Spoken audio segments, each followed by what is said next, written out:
Hey guys, tonight we slip between the folds of velvet drapes, where powdered wigs scratch against secrets, and candlelight dances on the edge of scandal. You're in Venice, no, not the clean tourist postcard, but the real one. The one that smells faintly of canal rot, sweat beneath lace, and something unspoken pulsing behind the masks. There's music playing, sure, but it's offbeat, too fast, like someone's trying to outrun shame on a violin string. And you are about to follow a man who built his whole identity on charm, only to be tripped again and again by the banana peels of his own desire. His name is Casanova, and no, this isn't a story about how many women he bedded. This is a story about how often he did single quotes t-dot. So, before you get comfortable, take a moment to like the video and subscribe, but only if you genuinely enjoy what I do here. And while you're at it, drop your city and local time in the comments. I want to know who else can't sleep tonight. Now dim the lights, maybe turn on a fan for that soft background hum. And let's ease into tonight's journey together. You're 17. You wear satin gloves because they itch less than shame. Your pockets jingle with money you didn't earn. And your coat smells faintly of someone else's cologne, possibly a bishop's. You're striding through the moody fog of Venice during Carnival, and every corner promises either a miracle or a minor arrest. That night you meet her. She wears a mask laced with silver thread, voice like saffron warmed over coals. You quote a few poems, you always carry them in your sleeve like knives, and she laughs, low and warm, like she's letting you in on a sin. You lean closer. She doesn't move away. That's when you're sure it's working. Then bam, she calls you by your brother's name and slips away into the crowd, leaving you alone with the echo of your own arousal and a feather in your mouth that definitely wasn't yours. Your first heartbreak smells like damp feathers and bad timing. From there, it becomes a pattern. You trying to seduce the world like it owes you pleasure. The world shrugging and checking its watch. But tonight, we're not talking about his conquests, the golden notches on some metaphoric bedpost, carved with narcissism and nutmeg. No. Tonight we're going to walk in his shoes, the ones he often lost, left or exchanged for favors, and relive every awkward pause, every too-soon kiss, every moment when charm hit the wall and slid down into something sticky and regrettable. Casanova isn't just a name. It's a myth. A brand, the original player. But myths often hide what's most human, and Casanova was embarrassingly, tragically human. He failed often spectacularly. He mistimed flirtations, misread body language, forgot names mid-seduction. Once, he brought a woman chocolate she was allergic to. Another time, he tried to impress a lady by quoting Homer, but accidentally used the Latin word for goat intestines instead of heroic destiny. A classic mix-up, really. And here's the thing, those moments are better than the sex. The stumbles, the faceplants, the cringe. Because failure tells you who someone really is. Especially romantic failure. Especially when your whole identity is wrapped in the idea that you're irresistible.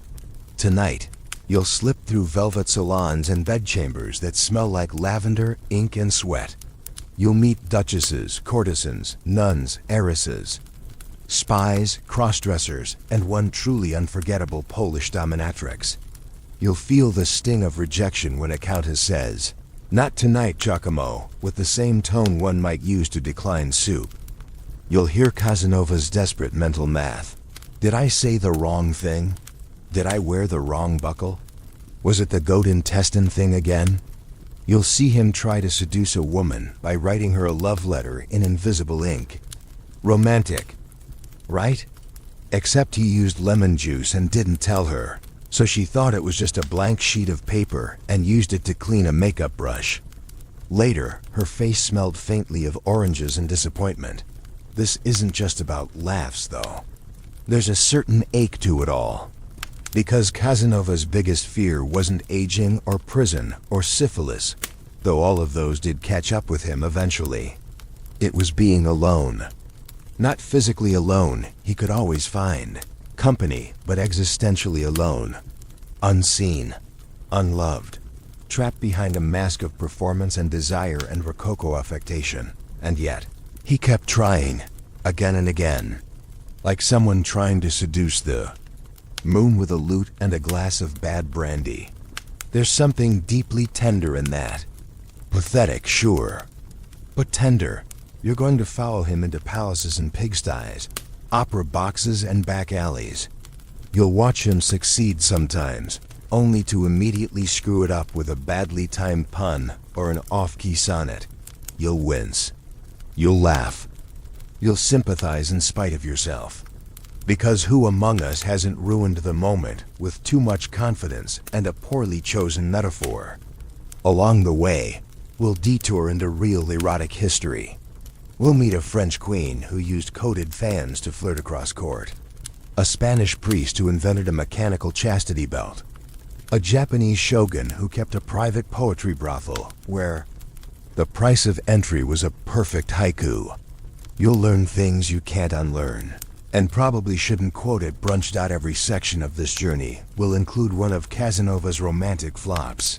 One spicy yet PG story from historical texts, and one truly strange fact like the time crocodile dung was used as ancient birth control. That's real. Look it up.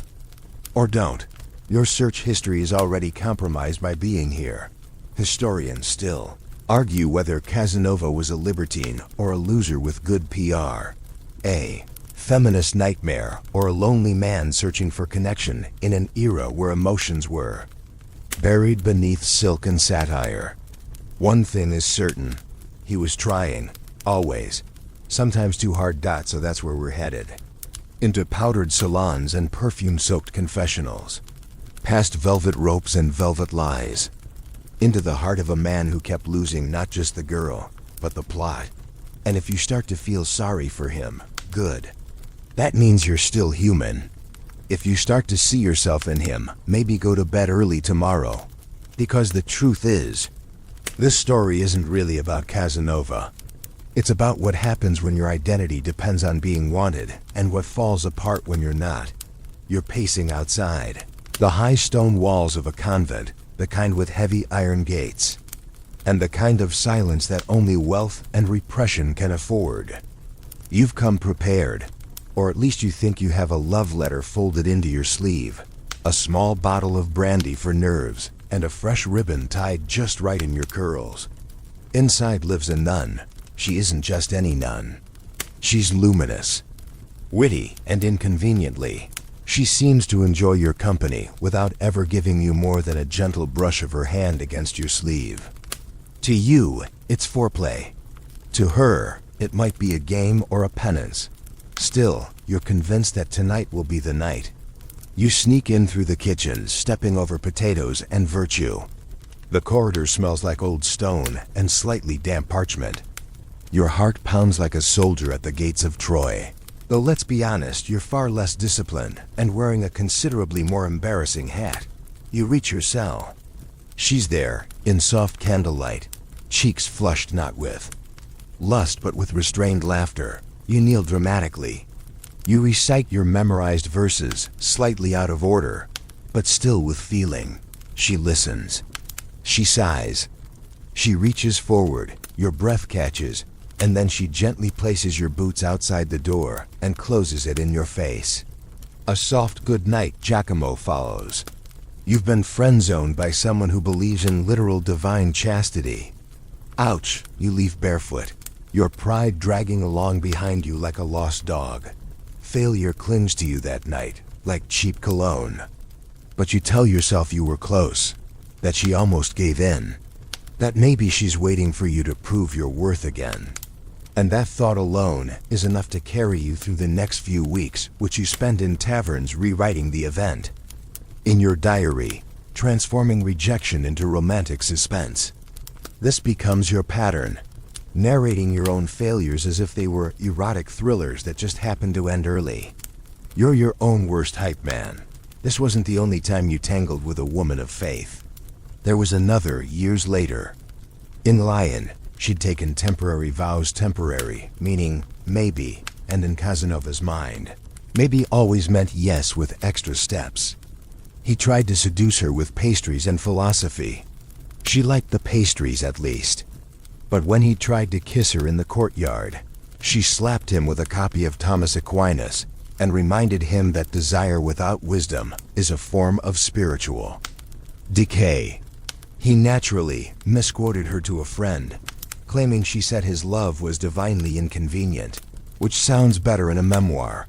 Let's pause, though, for a moment of historic spice. One real tale, pulled from the ornate dressing rooms of the 18th century. According to Sex with Kings by Eleanor Herman, Empress Catherine the Great of Russia once employed a formal testing committee of ladies-in-waiting to vet new lovers before they were allowed into her chambers. They'd assess hygiene, conversational skill, and delicately bedroom competency.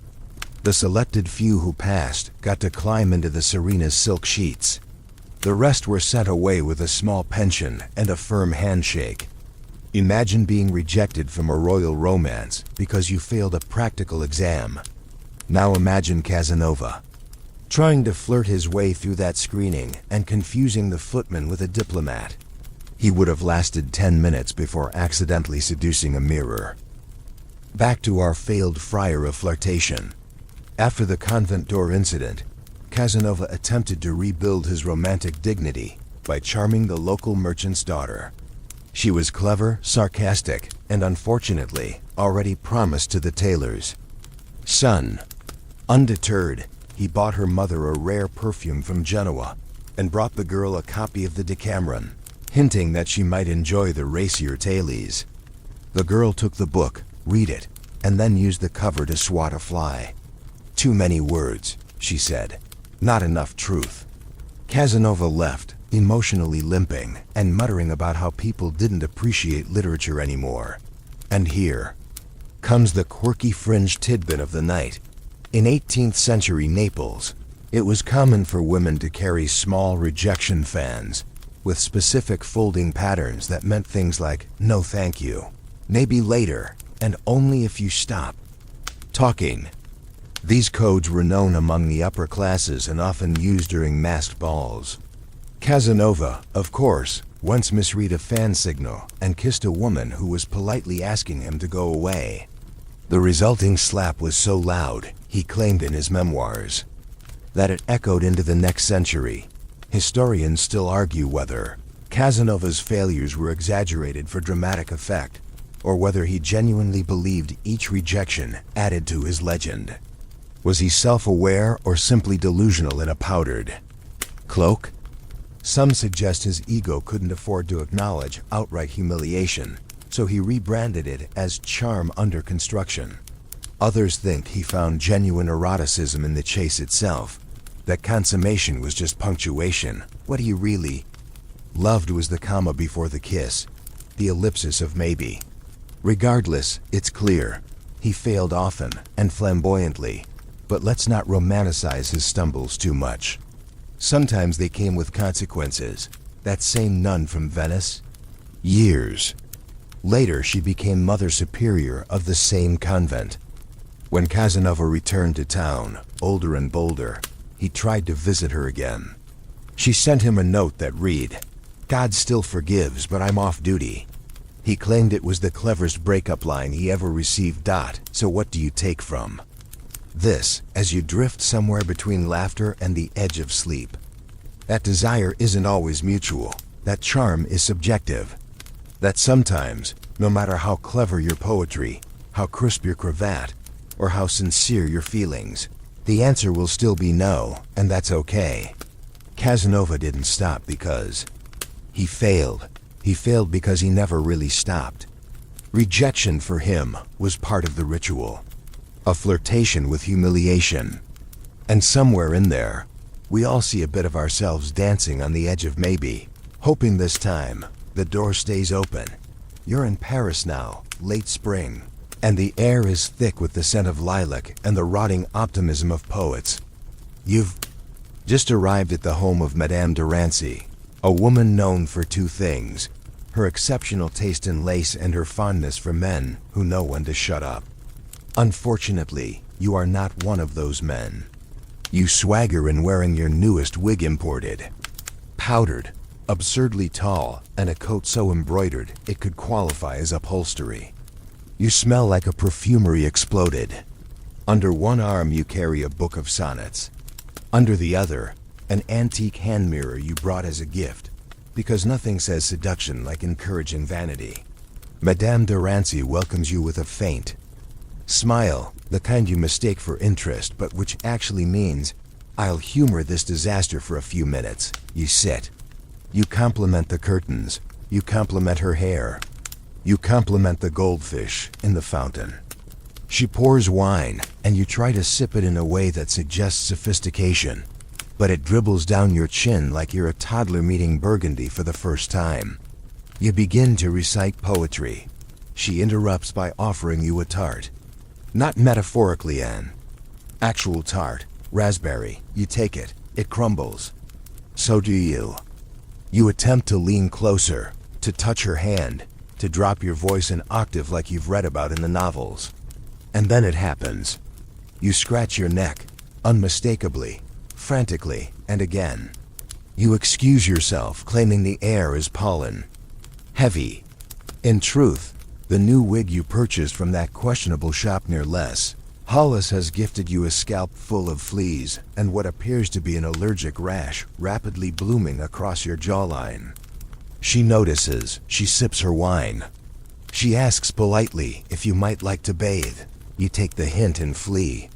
You spend the rest of the evening soaking in a public bathhouse, staring at your reflection in the cloudy water and wondering how someone so good at seduction could be so tragically bad at. The logistics stop later. You'll write in your journal that Madame de Rancy was overcome with modesty and that you chose to withdraw to preserve her virtue. What you don't mention is the bottle of powdered wig dust you accidentally spilled down your back, or the fact that your shirt stuck to your skin, like shame in linen form. Romantic failure in your hands always becomes a kind of performance art. Now, let's detour briefly into the silky folds of royal bedrooms, specifically Louis XV's court. According to the erotic spirit through history, one of the king's mistresses, Madame de Pompadour, once commissioned an entire suite of erotic furniture mirrors on the ceiling, padded restraints in tasteful silk, a curved chaise designed specifically for poetry readings mid-embrace. The court was scandalized. The poets were thrilled. One visitor described the decor as like reading Ovid inside a wedding cake. And here's the fun bit: Casanova once claimed he was invited to a private salon hosted by one of Pompadour's former chambermaids. He arrived thinking it would be a sensual gathering. It was actually a knitting circle. They let him stay, mostly for entertainment value. But back to your night of shame in Paris. It doesn't end with the bath. Oh no, the next morning you send flowers and an apology note to Madame de Rancy. She sends back a small box. Inside is your wig, cleaned and returned with a note that reads, "Try powdering less and listening more." You keep the note. You burn the wig. Here's your quirky fringe tidbit. In 18th century France, it was fashionable for men to perfume not just their hair, but their armpits, shoes, and oddly, their gloves. Some even lined their coat collars with sachets of crushed violet and clove. Casanova tried this once. He overdid it. One evening, in a closed carriage with a countess, she nearly passed out from the intensity of his scent cloud. "You smell like a duel between two florists," she said, before insisting. The driver let her out early. He never used clove again. Historians still argue whether Casanova truly understood the nuances of French courtship, or whether he simply crashed through it like a boule in a boudoir. French seduction is about restraint, timing, the slow burn of tension. Casanova preferred fireworks and monologues. He was a man of drama in a culture that prized understatement. That cultural mismatch alone cost him more opportunities than he would ever admit in writing. He tried to recover, of course. You always do. A few nights later, you attend a masquerade ball thrown by a minor nobleman with more debt than taste. The ballroom is opulent in that slightly moldy Versailles way. Everything gold leaf and crumbling excess. You spot Madame de Rancy across the room, laughing into her fan. You consider approaching her. You don't. Instead, you dance with a woman wearing a mask of black lace and eyes that look suspiciously amused. You try your best line. She laughs, not at the joke, at you. "You're Casanova," she says. "The one with the itchy wig." You smile, play it off. "That's me," you say. "Better groomed tonight." She replies, "We'll see," and drifts away before you can say anything clever. You spend the rest of the evening drinking, heavily in composing sonnets you'll never send. You leave just before sunrise, drunk on rejection and slightly damp from spilled punch. You think, maybe Paris is too sophisticated for you. You vow to try Vienna next. They have simpler tastes, you reason. Fewer expectations. And maybe, just maybe, someone there won't care that your charm comes with a rash and a monologue. The truth is, failure never stops you. It bruises, sure, but it also fuels. Every refusal becomes a story. Every dismissal, a character building. Beat, you collect them like trinkets, wear them like invisible medals. You've begun to believe that rejection is just flirtation with worse timing, and maybe it is. Or maybe you're just not nearly as charming as your memoir insists. You walk into the salon like a storm pretending to be a gentleman. The room hushes not because you're impressive, but because someone dropped a spoon and you happen to enter at the same time. You spot her immediately. She's not like the others. No lace, no fan, no powdered cleavage masquerading as conversation. She wears a dark dress that could be mourning or defiance. She holds a book, not a prop, not a flirtation device, but an actual book. Descartes, you're doomed. But you approach anyway, like a moth determined to flirt with a candle just once before dying fabulously. You open with something you think is witty. You know, he only wrote that to impress a woman. She doesn't look up.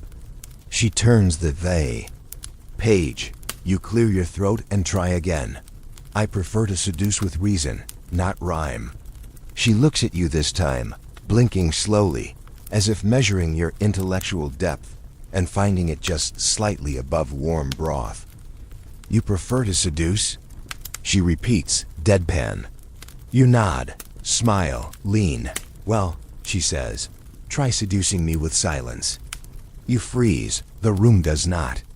Somewhere, someone laughs into their wine. You backpedal, literally. Your heel catches on the edge of a rug. You spill your glass onto your trousers. Your attempt at mystery now looks like a failed bladder. The moment is dead. You are, once again, a footnote to someone else's evening. She never speaks to you again, though you do receive a note 2 days later containing nothing but a quote from Spinoza and a small pressed flower. You keep it anyway, filing it under almost worked.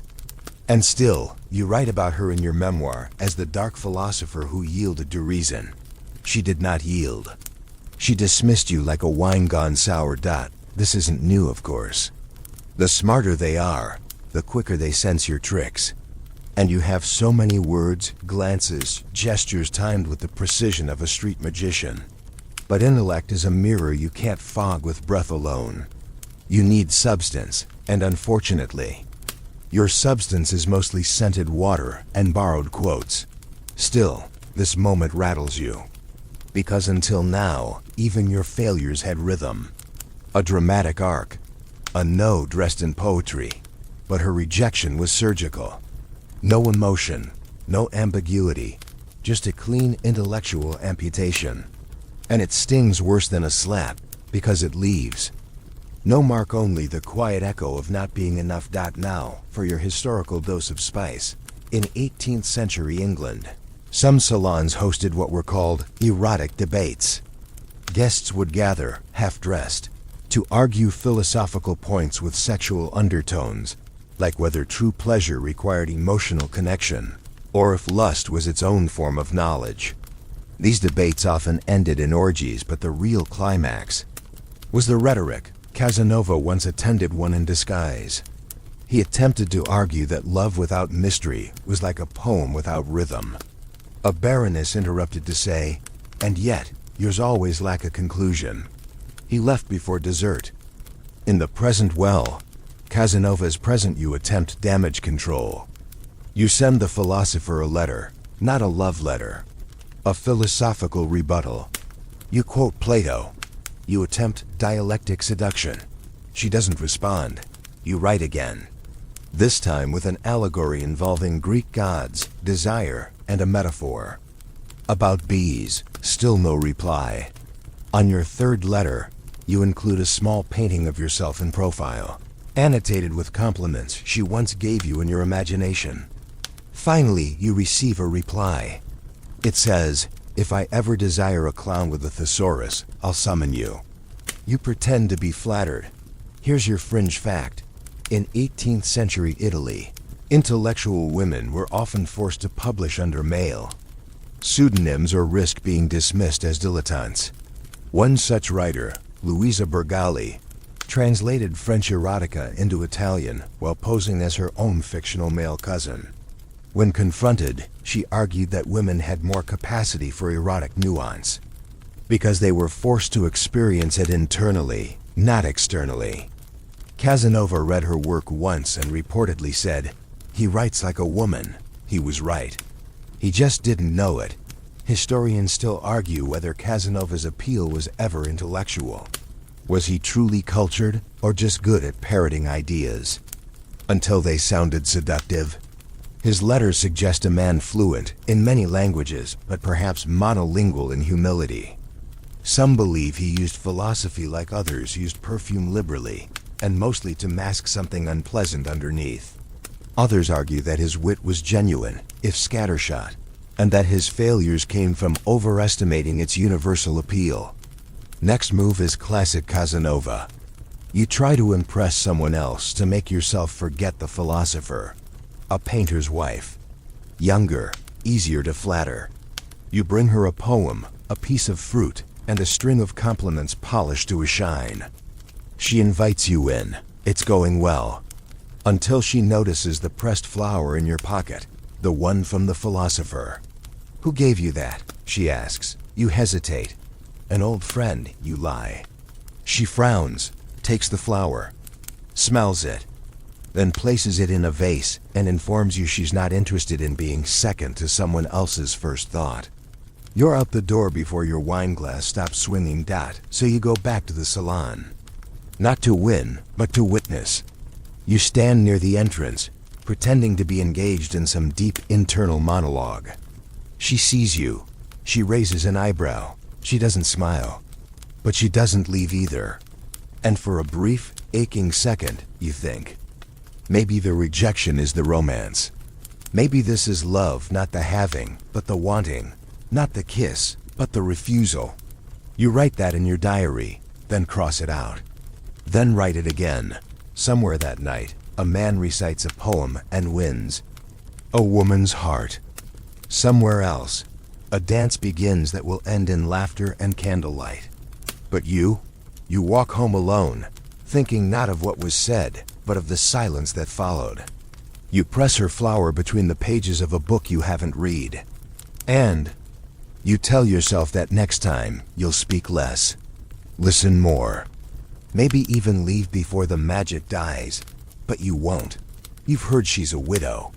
That's the first thing they tell you, and somehow that alone makes her more appealing. As if grief has softened her, made her lonely, made her more open to the idea of a passing shadow like yourself, filling the space where her late husband once stood. But grief is rarely that tidy. And this particular widow, Madame Lentini, is not soft. She's rich, sharp, and possibly more dangerous than her late husband, who, as rumors go, died choking on a grape while reading tax records. You arrive at her chateau with a basket of delicacies, wine from Bordeaux, chocolate truffles laced with cinnamon, and a miniature sculpture of Venus you picked up in Florence and have repurposed as an objet d'amour. You've dressed the part, of course, midnight blue velvet, cuffs trimmed just so. and a ring that catches candlelight in the way you hope your eyes once did. She greets you in her drawing room, a space so lavish it makes Versailles feel like a broom closet. You're seated beside her, knees not quite touching, when her dog enters. A small, trembling creature with the eyes of an aging tax auditor. His name is Hector, and you hate him instantly. She lifts him into her lap and begins stroking his ears as you speak. You're halfway through a carefully rehearsed anecdote about a flirtation in Vienna when you slip linguistically, not physically, and refer to Hector as Henry. Her dead husband's name, silence. Not the dramatic kind you thrive on, but the kind that stops conversations and possibly also heartbeats. You try to recover joke that the dog has a regal presence, maybe even a bit of Henry's soul. She does not laugh.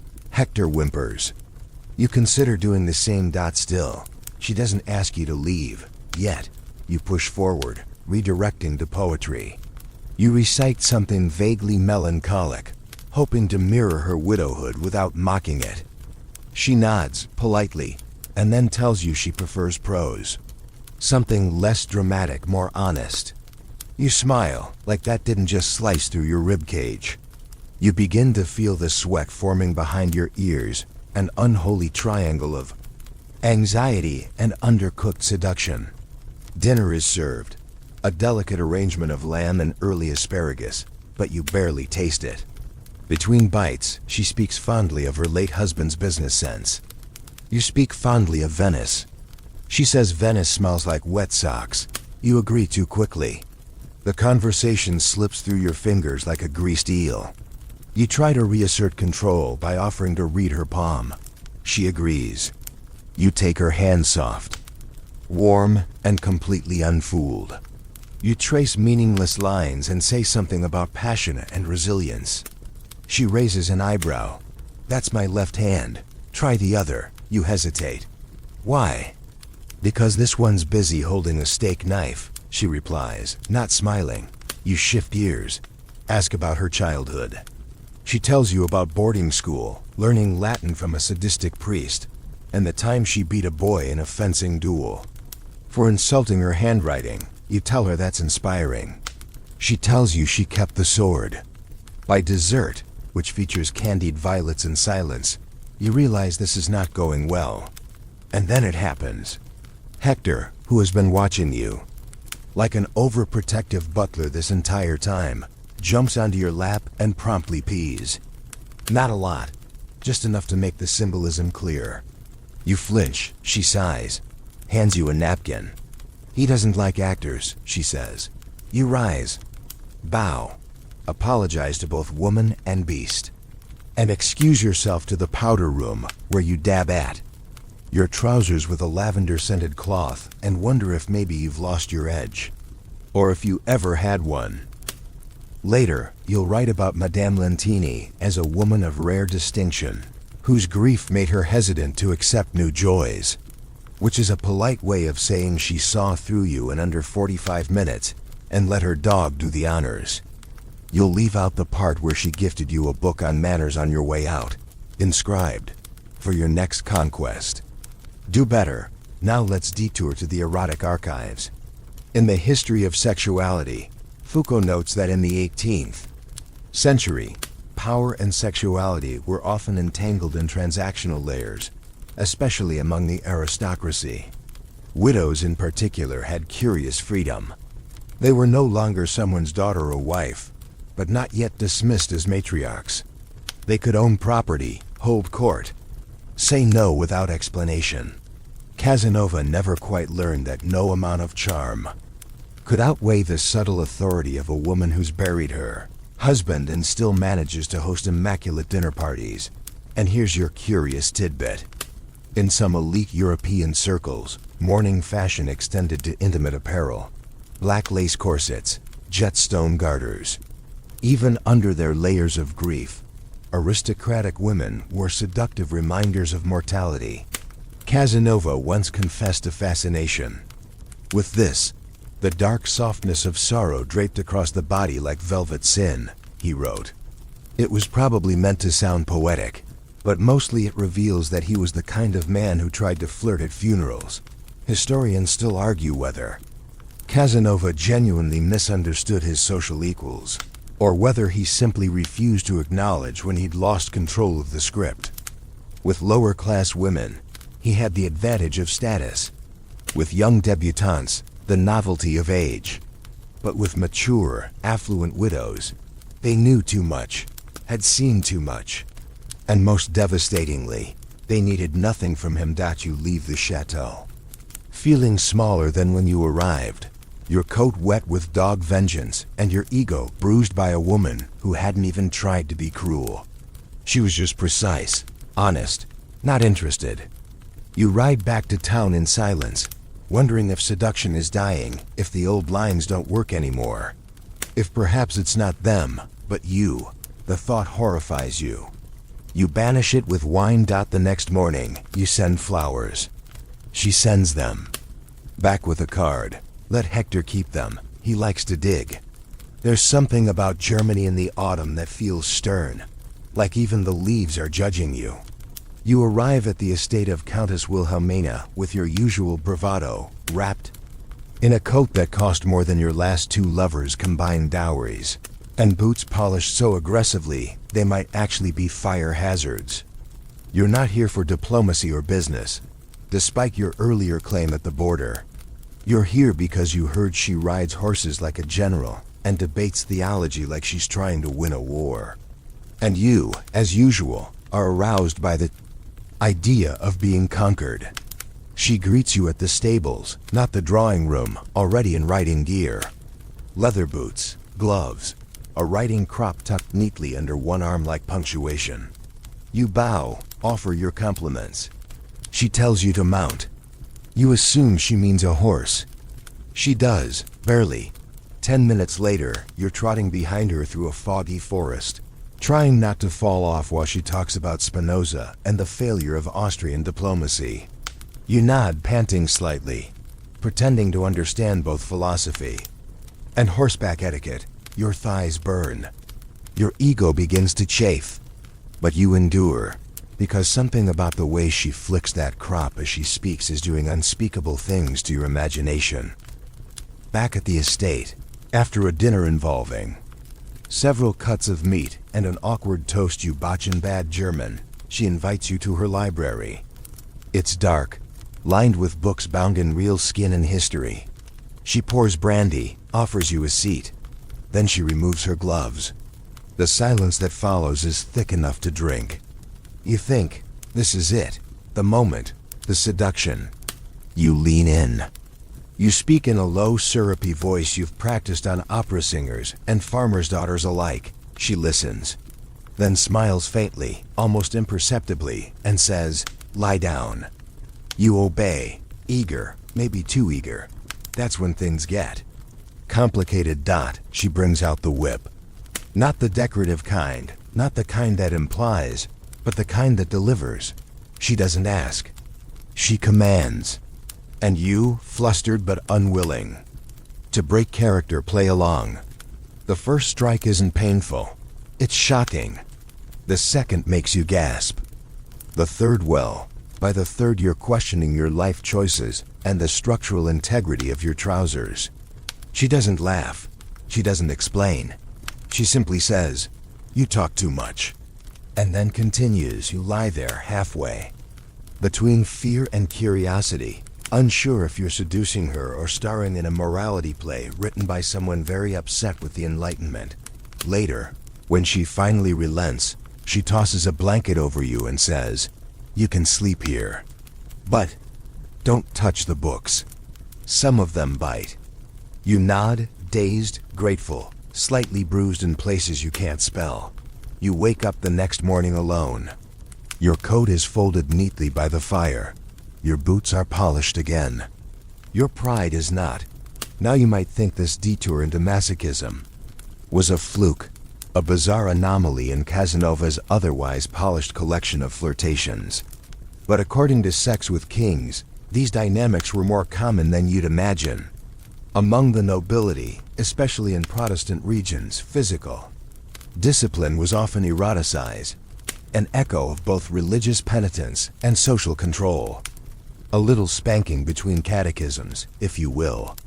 In some circles, the birch rod was a standard bedroom accessory, nestled between the candle snuffer and the psalter.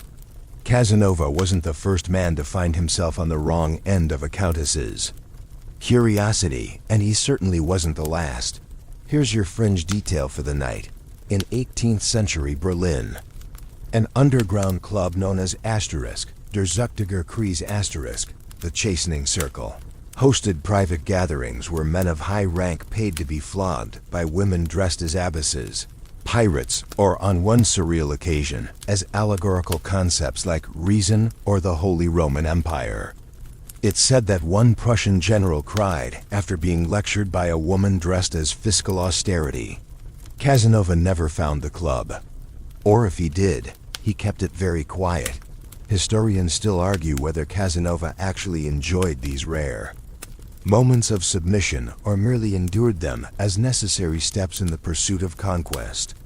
His memoirs gloss over such episodes with vague language, an evening of surprises, or a passionate exchange of philosophies. But the bruises, both literal and figurative, suggest something more honest. Perhaps deep down he was both terrified of and drawn to women he couldn't outtalk. Women who didn't swoon, who didn't giggle, who didn't mistake his flamboyance for sophistication. Women like Wilhelmina, who could make you feel like a schoolboy with a glance and a sentence.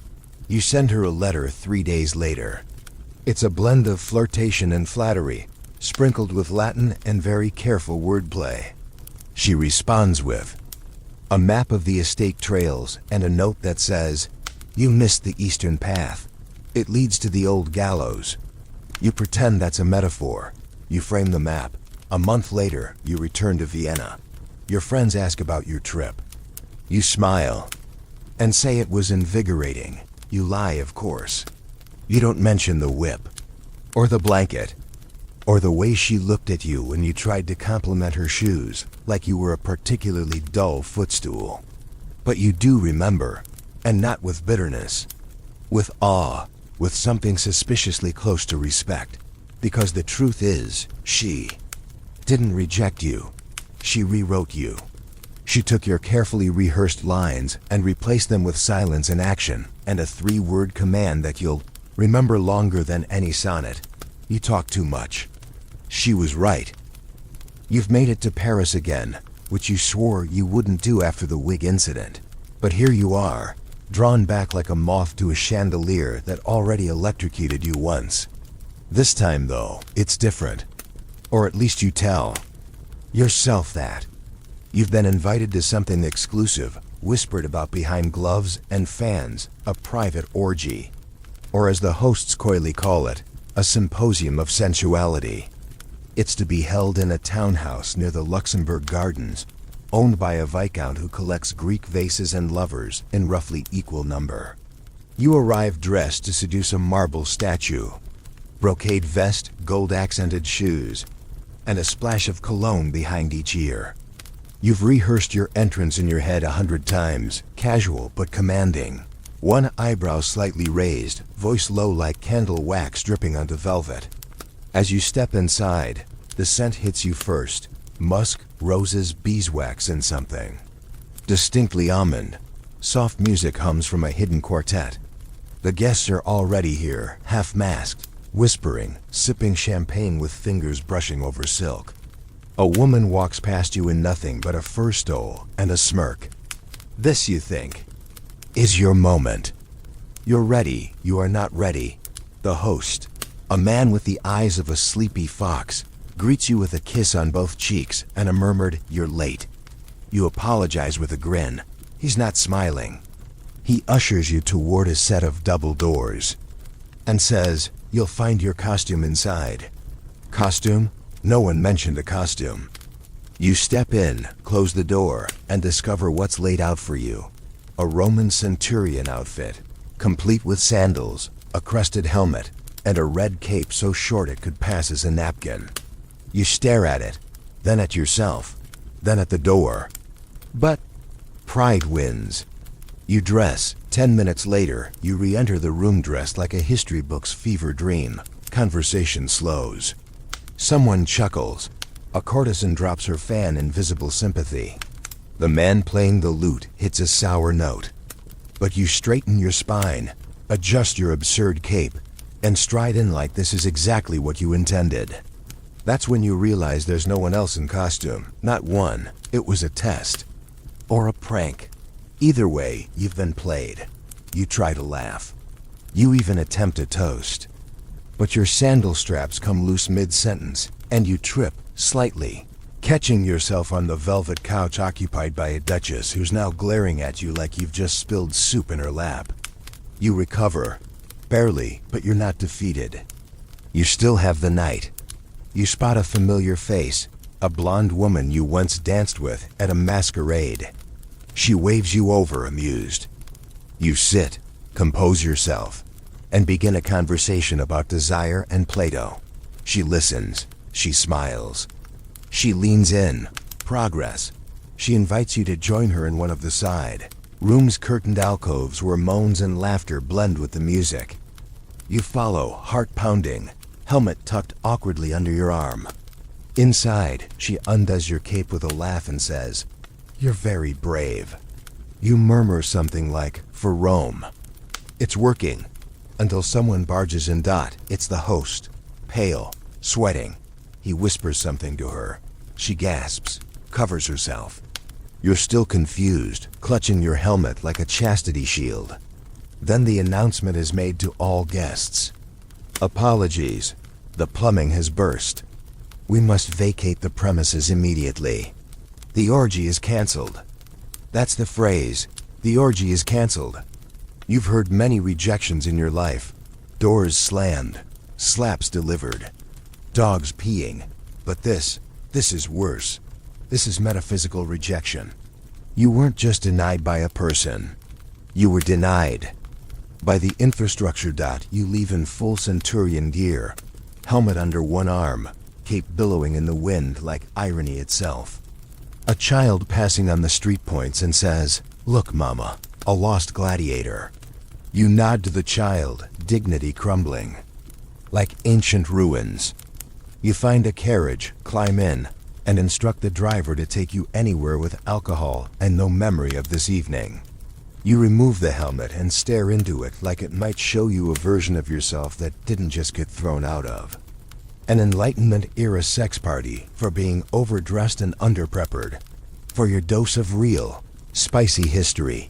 In the court of Louis XIV, orgies weren't just sexual, they were political. Invitations were tests of loyalty, and declining to participate could mean falling out of favor. The infamous soirées rouges at Versailles were orchestrated like theater. Lighting, costumes, even scripts for newcomers. Some involved masks to prevent scandal. Others involved full exposure for the thrill of vulnerability. Casanova claimed to have witnessed one such event, though scholars debate whether he embellished it, considering his tendency to confuse fantasy with memory. And your quirky tidbit. In 18th century France, erotic salons often used scent to control mood. Each room had a distinct aroma. Lavender for flirtation, rose for passion, sandalwood for surrender. Casanova once tried to mimic this at home, using a series of homemade oils and candles. It ended with a minor fire and the collapse of a ceiling beam. He blamed excessive sensuality. The insurance report blamed beeswax. Historians still argue whether Casanova's presence at these kinds of events was meaningful or ornamental. Did he shape the erotic culture of the time? Or was he just a well-dressed bystander, always arriving slightly too late and leaving slightly too embarrassed? What's clear is that his pursuit of desire often collided with his inability to anticipate logistics. Timing was never his strength. Neither was plumbing. You arrive back at your lodging just as the sky begins to lighten. You pour a glass of wine, still in costume, and toast to the absurdity of it all. To the great Roman defeat, you whisper and sip. You make a note in your journal. calling the evening a dramatic illustration of unpredictability in human desire. You leave out the sandals. And somewhere, far from Paris, someone is waking next to a lover, blissfully unaware that across the continent, Casanova, great seducer, epic flirt, would-be orgy legend, spent his night arguing with a cab driver about whether centurion helmets are allowed indoors. You've done many foolish things in your life, but none quite so intricate as squeezing your lanky, perfumed self into a corset, silk stockings, and a borrowed gown just to sneak into a Viennese ball. In your defense, the target of your obsession this week is a young count whose affections, shall we say, do not drift toward women. And yet, his father is notoriously strict, his guards doubly so, and his sister's dress just happened to be the perfect size. You've always believed that gender is more suggestion than law, and desire its own form of costume. So here you are, masquerading not just in the social sense, but physically, squeezed into lace and ribbons, powder thick on your cheeks, and a wig so elaborate it might qualify as real estate. You practice your curtsy 3 times outside the hall before striding in like a duchess with a secret dotted works. At first, the Count notices you. He approaches. You trade pleasantries, discuss Vivaldi and Venetian glass, then step onto the dance floor. He's graceful. You are less so, but you smile through the pain in your calves and the slow horror that your corset is approximately 1 breath away from cracking your ribs. He twirls you. You laugh, feminine, rehearsed, borderline delirious. The music swells. Your moment arrives. Then your wig slips. Not completely. Just enough. A gentle nudge from gravity. The pins loosen. The curls tilt. A small gasp escapes from someone nearby. You freeze. He stares. Your eyes meet, both wide, both full of a sudden catastrophic recognition. You attempt to recover, to pass it off with a joke. Oh, the weight of beauty, how it topples us all. But it's too late. The damage is done. The illusion has cracked, and beneath it stands not a mysterious lady from Florence, but Casanova in drag, sweating through a stolen corset and blinking rapidly like you can blink yourself back into credibility. The Count doesn't say anything. He just turns and walks away, slowly, dignified, like a man who's realized the strange thrill in his stomach was, in fact, indigestion. You remain standing in the middle of the ballroom as the music continues, eyes following you like a poorly written opera. Then the host, some minor duke with a large nose and larger sense of propriety, approaches and asks, gently but firmly, that you leave. We don't mind theater, he says, but we prefer rehearsals to be elsewhere. Outside, in the cold, you remove the wig and sit on a bench, unlacing your corset with shaking fingers. You are equal parts shame and relief. The gown itches.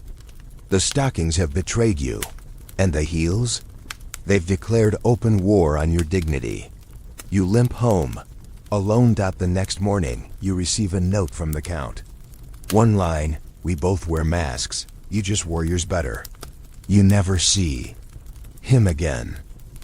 Now to your historically grounded spicy anecdote. In 18th century Spain, there existed an underground tradition known as La Noche del Espejo, the Night of the Mirror, where nobles swapped clothes and roles with their servants or friends of the opposite sex. The idea was to live one night free of societal expectations. It usually ended in laughter, sometimes in scandal, occasionally in exile. Casanova, ever the enthusiast of role-play, attempted to host a similar event once in Naples. It was shut down within hours due to a cardinal's unexpected arrival and the unfortunate timing of someone misidentifying a bishop as a wine steward. Here's your delightfully strange tidbit.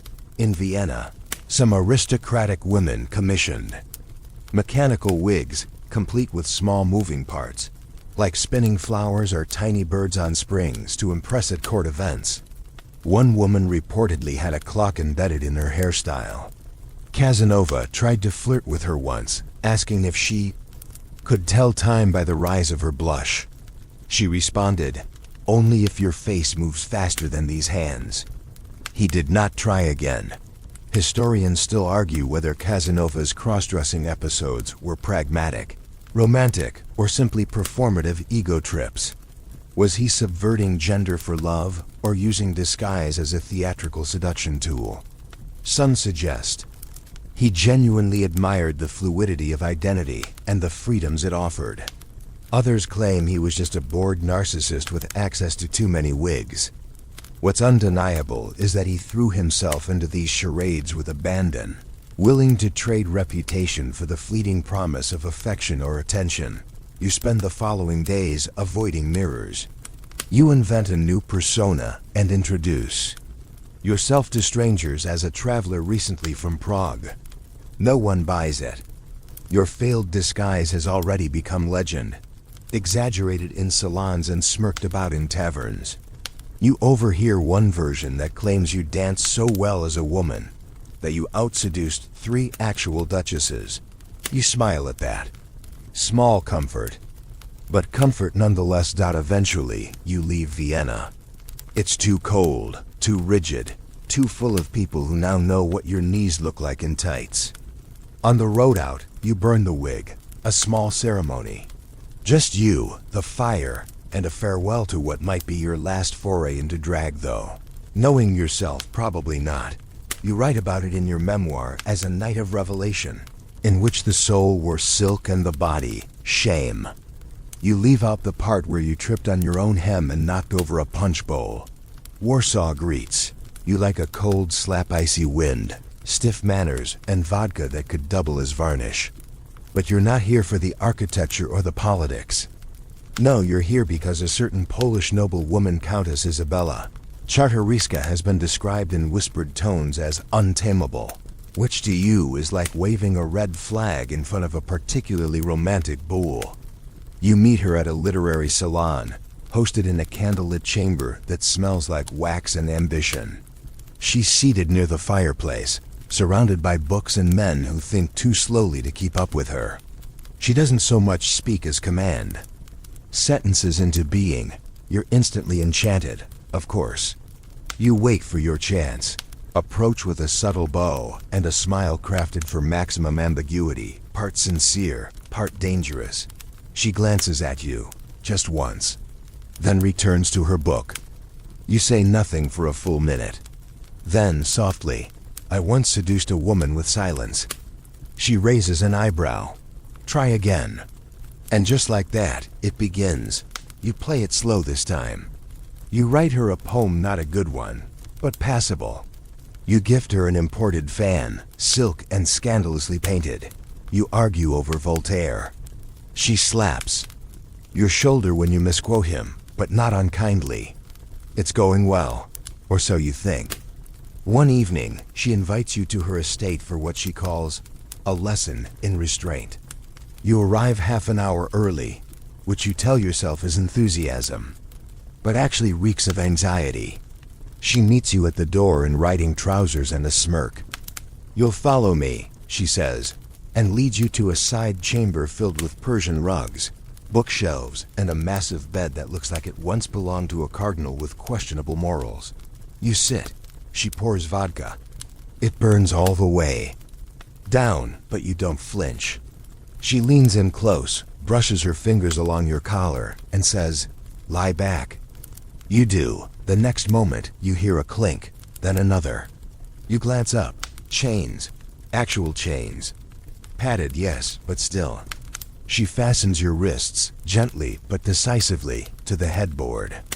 You're stunned, curious, slightly aroused. "This is a game?" you ask. She doesn't answer. She places a finger on your lips. "No questions," she whispers. Then she leaves the room. Just like that, you wait. The candles flicker. Your heart pounds with equal parts thrill and dread. You tell yourself she'd be back in minutes, that this is all part of the seduction. 10 minutes pass. 20, then footsteps. The door opens. It's not her. It's 2 maids, holding a breakfast tray. They stop, stare. One covers her mouth. The other, bolder, places the tray on the side table and says, "Should we feed him or unchain him first?" You nearly die of embarrassment. Turns out, the Countess had to attend to a political matter urgent, she claimed. She left a note. "Apologies, darling. Duty calls. Enjoy your contemplation." You don't see her for 2 more days. When you do, she acts as if nothing happened. You try to raise the topic. She cuts you off. If you can't handle being left alone with your own thoughts, you're not ready for mine. You don't know whether to applaud or cry. That night becomes one of your most famous failures. Not because of what didn't happen, but because of what nearly did. You immortalize it in your memoir as an exquisite moment of captivity, both literal and emotional. You conveniently forget to mention the scrambled eggs delivered by a giggling servant, while you were still shackled to a mattress. Now for your historical detour into erotic oddity. In 18th century Poland, certain noblewomen participated in what were called naczynki, night schools. These were private gatherings where women exchanged techniques for social manipulation, political rhetoric, and yes, erotic control. Roleplay, symbolic rituals, even mock trials of suitors were part of the curriculum. Casanova may have stumbled into one without realizing it. In fact, Isabella herself was rumored to be a founding member of such a circle, though she publicly denied it with a laugh and a particularly withering look. Your fringe tidbit tonight. One Polish noblewoman reportedly trained her pet monkey to deliver rejection notes to suitors. It wore a tiny jacket and carried a scroll. Casanova never received such a note, but he did once get bitten by a monkey in Dresden during a failed flirtation with its owner. He claimed the bite was symbolic. Everyone else claimed it was rabies. The jury is still out. Historians still argue whether Casanova actually enjoyed women with power or simply fetishized them. Was he genuinely drawn to intellect, or did he seek conquest under the illusion of equality? With Isabella, it's hard to say. His writing about her is uncharacteristically respectful, almost reverent. He refers to her as the tempest who taught me stillness, which sounds profound until you realize he probably wrote that while recovering from mild chain burns and a bruised ego. You don't give up. Of course. You never do. You try again. Another poem. Another gift. This time she accepts them. She even kisses you briefly on the forehead. Then says, "You're very sweet when you're not trying to be clever." That kiss, light as it is, becomes one of the great anchors in your stormy sea of longing. You remember it longer than you remember most nights in bed. You leave Warsaw quieter. Not broken, but bent. You've learned something. Not humility, not yet, but the shape of it, the edge, the flavor. You start to understand that not every woman wants your script, your act, your rehearsed seductions. Some want silence. Some want challenge. Some want to laugh at you while their staff serves breakfast to your bound, bewildered form. And that, somehow, is still intimacy. Just not the kind you expected. There's a peculiar kind of tension that settles into your bones when you're lying to everyone in the room, including yourself. You're in London now, posing as a diplomat from Venice, which is only half true and entirely misleading.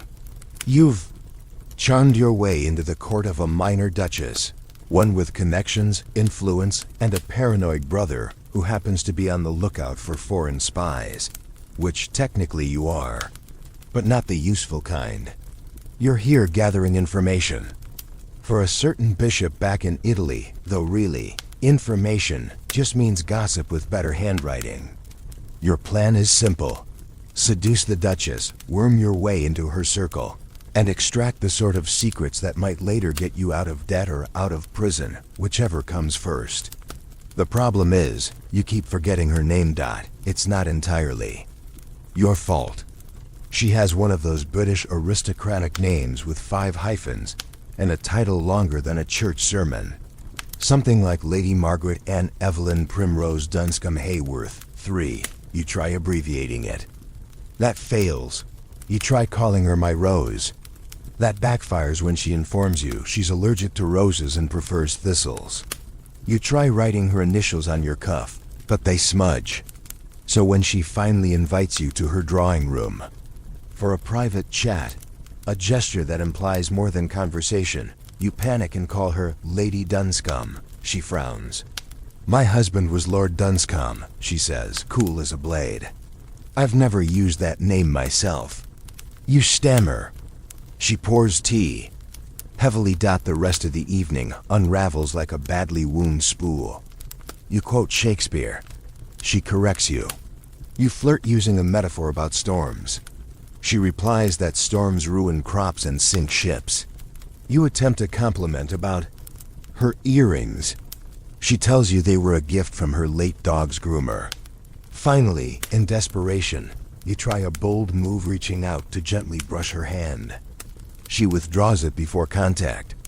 You mistake intrigue for intimacy, she says, then stands, signaling the end of whatever this was supposed to be.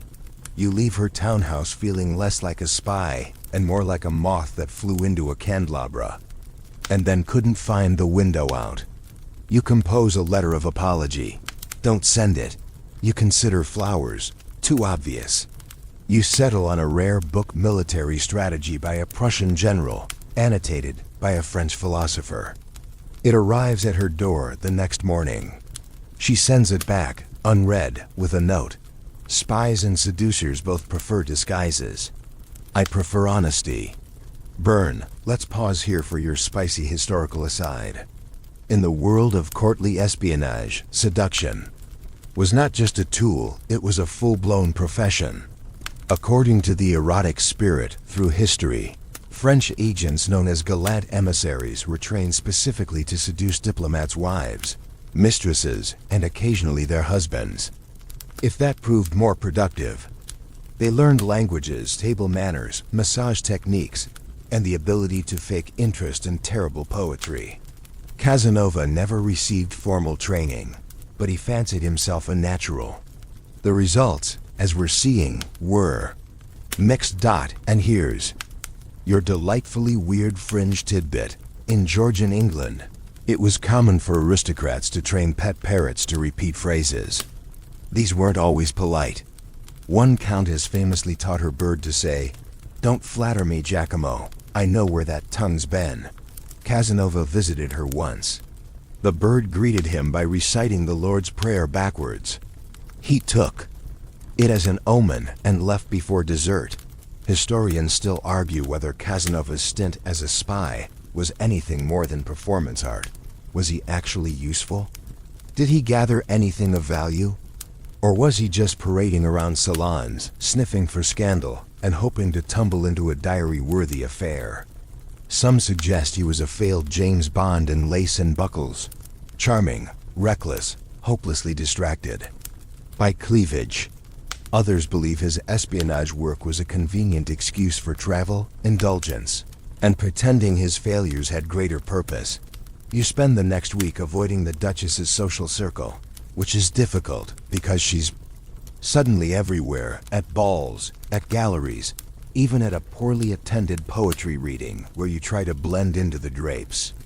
She pretends not to see you, which hurts more than the rejection itself. Your pride, dented and dull, begins to mutate. You decide to seduce someone else, quickly, publicly, as an act of distraction or revenge. You find a young actress, flirt, succeed, spend the night tangled in a bed that smells of grease paint and cheap lavender. But it feels hollow. Worse, it feels choreographed. You lie awake afterward, staring at the ceiling, her head resting on your shoulder. And all you can think about is the exact moment Lady Margaret Anne Evelyn Primrose, Dunscombe Hayworth III, lifted her teacup and dismantled you with a single look. You write a poem about it. A terrible one. Rhyming passion with crashing. You tear it up, then write another, better. She never sees it. No one does. You keep it folded in your coat for a month, until it bleeds ink onto your waistcoat and ruins your best shirt. One final note on outrun, British romantic failure. The culture at the time thrived on indirectness. Rejection came not in the form of slaps or public mockery, but in polite redirection. A pause too long, a changed topic, a gentle, weaponized smile. Casanova never mastered that art. His seductions relied on momentum, not patience, on showmanship, not subtlety. England, with its cold tea and colder shoulders, ate him alive. You leave London eventually. Of course you do. But not before someone probably. The Duchess has written a small satirical play in which a character named Count Vanavasa tries to seduce a lady spy and ends up confessing to a coat rack. It's performed once, to laughter and scandal. You're not invited. Still, in your memoirs, you describe your time in London as rich in experience and fragrant with the perfume of untaken opportunities. You neglect to mention the parrot Dot. It's the monkey that ruins everything. You knew you were taking a risk when you accepted the invitation to the Duchess's country estate. It's the sort of place where marble statues outnumber servants, and every hallway echoes like it's holding a grudge. The Duchess of St. Clair is known for two things: her unmatched elegance and her aggressively talented pet monkey, Jacques. The monkey plays the harpsichord flawlessly. People applaud. It bows. Once, you're told, it even corrected a cardinal's posture during Vespers. Naturally, you're skeptical. Until you hear it yourself. Upon arrival, the monkey performs a Bach prelude that makes you want to question your entire education. It's unsettling, but you keep your composure. You're not here to challenge a monkey. You're here for the Duchess. She greets you on the terrace, radiant, voice like cool wine. Her hand lingers in yours half a second, longer than etiquette demands, and you feel that familiar rush. The hunt has begun. You know your opening lines. You praise her taste in art. She laughs. You compliment her hairstyle. She smiles. You mention the view, the garden, the music. She raises an eyebrow and asks, "Do you mean the quartet or Jacques?" You falter. "Both?" You hazard. She laughs again, but this time with teeth. One is a trained musician. The other is a social experiment. You're not entirely sure what she means, so you let it pass. Dinner is a spectacle. Candles, silver, guests in silks that whisper like secrets. You're seated beside her. Jacques has his own little chair at the end of the table. Someone feeds him grapes. You pretend not to notice. The conversation turns to philosophy. You hold your own just barely. Then someone mentions love. You lean in, deliver a line about passion being the language of the soul. It's a good line, one of your best. The Duchess tilts her head, considering. Then Jacques hits a sour note. On the harpsichord, everyone laughs. You're not sure if it was on purpose, but the timing is suspicious. You try again later, walking with the Duchess in the garden. The moon is out. The air smells like violets in tension. You reach for her hand. She doesn't pull away. You speak low, confess your admiration, your intrigue, your helpless surrender to her presence. She listens. Then says, "You're charming, Casanova, but charm isn't rare." Truth is, that stings, but you recover, just barely. You walk her to her chamber doors. She pauses, looks at you, then says, "Good night," and nothing more. You're not invited in. You stand there for a full minute after she closes the door. A candle flickers behind the curtains. You imagine her laughing inside. With the monkey Dot the next morning, you decide to try again. You write her a note, fold it into a rose from the garden, leave it on her breakfast tray. That afternoon, the monkey returns it, in its tiny hands, covered in jam. Message received. Now for tonight's sensual sidetrack. According to Sex with Kings, there once lived a French noblewoman known only as La Mademoiselle Noire, who kept an entire room in her manor dedicated to failed lovers. Not torture, no. Poetry, letters, drawings. She curated them like art, a museum of almosts, Casanova once sent her a letter. She replied with a blank sheet of parchment and a bottle of invisible ink. The message: not everything needs to be seen to be understood. And your fringe fact: in the 18th century, some aristocrats adopted animals not just as pets, but as social props trained to insult, flirt, or sabotage rivals. One marquis owned a parrot that mimicked court gossip in the exact voice of the queen. It was eventually beheaded during a diplomatic visit from Sweden. Casanova's encounter with Jacques was not unique, but few monkeys played harpsichord with such flair, and even fewer outshone him in courtship. Historians still argue whether this event was exaggerated in Casanova's memoirs. Some believe he made up Jacques entirely, a metaphor for feeling replaced by something simpler and more honest.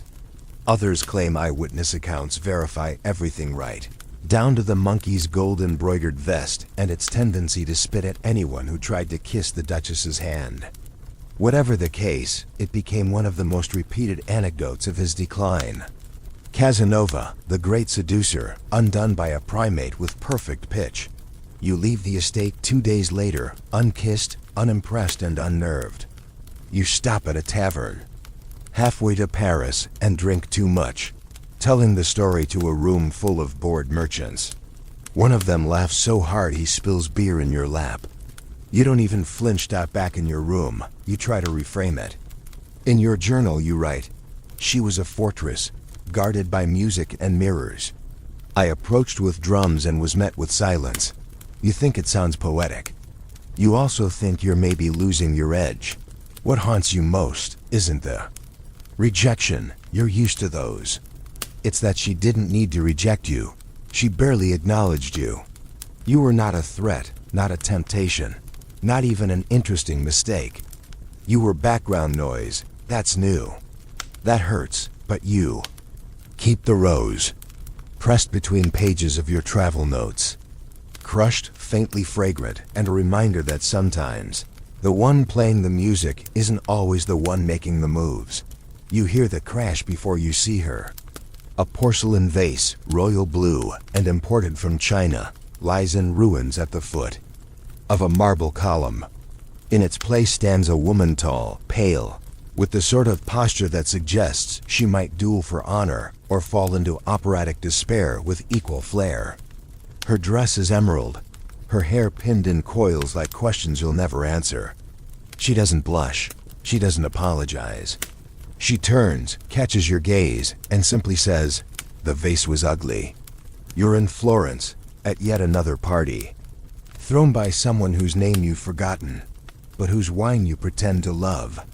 She is, apparently, the heiress to a shipping fortune, though gossip suggests her real inheritance is the family's proclivity for drama. You are hooked before she even finishes her drink. You try to approach with caution. No dramatic quotes. No Latin. Just a simple hello. She doesn't reply. She walks away. You follow. Carefully. Not like a pursuer. More like a fellow conspirator in a play you haven't been given the script to. She eventually lets you sit beside her in the courtyard, beneath a stone angel that looks perpetually annoyed. She says nothing. You ask her if she always opens parties with destruction. She says, only when they're boring. You try to laugh. She doesn't. She stares at the stars. And then she faints, right there beside you, no warning. No sigh. Just a sudden, elegant collapse like a curtain being dropped. You panic, you catch her, or rather you attempt to. Her full weight pulls you off balance, and the two of you tumble backward into a nearby fountain. It's shallow, decorative, cold. You come up sputtering, her in your arms, soaking wet and looking oddly triumphant. Guests rush over. She blinks, smiles, and says, "How romantic." You're too cold to respond. The rest of the night is a blur of towels and explanations. She insists she's fine. "It happens," she says. "Too much blood, too little moonlight." You're not sure that's a medical diagnosis, but she says it with such authority that no one argues. She invites you to call on her the next day. You agree. You're already plotting your next move. Soaking wet and shivering with purpose. The following afternoon, you arrive with flowers and a dry coat. She greets you in a room lined with books and mirrors, where every angle reflects a different version of her smiling, pensive, unreadable. You begin gently. You tell her you admire her spirit, her mind, her taste in destructive pottery. She offers you tea. Halfway through your second compliment, she interrupts. You think I'm fragile. It's not a question. No, you lie. You think I fainted for attention. You pause. Didn't you? She smiles. Of course I did. But only to see if you'd catch me. You don't know what to say to that, so you sip your tea. She launches into a discussion about dreams and drowning. She tells you she once loved a man who said he'd die for her. So she pushed him, metaphorically. And he didn't. You're not sure if that's a warning or an invitation. Now for your nightly spoonful of spice. In the history of sexuality, Foucault notes that performance and power in romantic encounters often intersect, not just in who seduces, but in who frames the scene. The fainting heiress was a classic archetype in the 18th century, but one that often hid sharp intent. Fainting was as much a strategy as a symptom. It gave women a moment to reset the gaze, to control the pace, to rewrite their role in a society that rarely allowed them authorship. Casanova, ever the dramatist, often misread these performances as signs of surrender rather than signals of defiance. Here's your fringe fact. Fainting couches weren't just for decor. Some were engineered with special angles and ventilation, features to restore female vitality after emotional episodes. One Italian countess allegedly faked her own fainting spells for over a decade to avoid unwanted proposals, earning the nickname La Bella Motte. She claimed her heart was too delicate for marriage. Her heart, however, was perfectly capable of collecting properties and patronage. Historians still argue whether Casanova's encounter with this heiress, whose name he never reveals, was entirely true. Some suggest it was embellished, the fainting added for flair. Others believe the woman orchestrated the entire scene to test his reactions. Regardless, it was one of the few encounters in which he ended up wetter, colder, and less in control than anyone else in the room. Which, frankly, is saying something. You call on her again and again. Each time, she's a different version of herself. One day, she reads you lines from Petrarch. The next, she tells you she's considering joining a convent, but only for the aesthetic. One afternoon, she kisses you mid-sentence, then immediately excuses herself to feed her parrot. You're never sure what's real and what's rehearsal, but you're addicted to the performance. You start bringing her small gifts perfumed. Gloves, obscure poetry, a candle shaped like a heart. She accepts them all with the same smile. Amused, unreadable, slightly mocking. You think you're making progress. Then one evening, you arrive to find her gone. The maid tells you she's gone to Vienna for a mood change. No note, no explanation, just silence. You wait. A week, two, then a package arrives. It's the candle, returned, melted, inside. The box, a single line. Real hearts burn slower. You never see her again. You write about her as a ghost dressed in green who made drowning feel like foreplay. You don't mention the vase, or the part where you developed a cough from standing in wet breeches for too long. You keep the letter. You even try to respond. You never send it. Because how do you seduce someone who disappears before you can even be rejected? It begins with a horoscope. That should have been your first warning. She's perched at a table in a smoky cafe in Marseille, arranging cards in a way that looks less like divination and more like a challenge. You've heard whispers about her. A Leo who doesn't hunt, she waits. Reads birth charts like autopsy reports. Ate a priest alive in debate once and left only his collar. Naturally, you're intrigued. Of course you are. You approach her not with charm, but with calculation. You mention the stars, the planets, Mercury in retrograde. She looks at you like she's scanning for cracks, then waves you into the seat across from her. What's your sign? She asks. Pisces, you lie. Because you've already forgotten your real one, and Pisces sounds poetic. She narrows her eyes. You don't feel like a Pisces. You shrug. Maybe I'm on a cusp. She smirks. Everyone says that when they're lying. She doesn't ask for your name. Just your birth time, location, and a strand of your hair. You offer the first two and decline the third, because you're starting to realize she might take it literally. She draws your chart. The symbols mean nothing to you. Mars is in your third house. Venus is combust. Saturn is doing something deeply problematic. She tells you you're destined for disappointment unless you stop pretending to be someone. You're not. You laugh. She doesn't. You spend the next hour trying to shift the energy. You switch to flattery. She deflects. You attempt wit. She counters with myth. You tell her she's intoxicating. She replies, that's the absinthe, but you're drawn in. Not sexually, not yet, but magnetically, like someone whispering. Secrets to a room you thought was empty. She invites you to join her at the sea the next morning. We'll watch the tide and see who lies better, me or the moon. You arrive at dawn, bleary-eyed and over-perfumed. She's already there, barefoot on the rocks, reciting something in ancient Greek. You ask what it means. A prayer, she says, or a warning, hard to say. You walk beside her, trying to match her pace and rhythm. She tells you the sea has moods, that people do too. That yours smells like deflection and expensive cologne. You ask her if she always psychoanalyzes her flings. Only the ones who think they're original. That night, she invites you to her apartment. You're not sure what to expect. The walls are covered in maps of the stars. The air smells like incense and roasted figs. She hands you a glass of something dark and thick, pomegranate wine, she says. Or blood, you'll find out. You drink it, not because you believe her, but because you're too curious not to. You sit on the rug. She dims the lights. Then she leans in, whispers, "Tell me the truth." You hesitate. She frowns.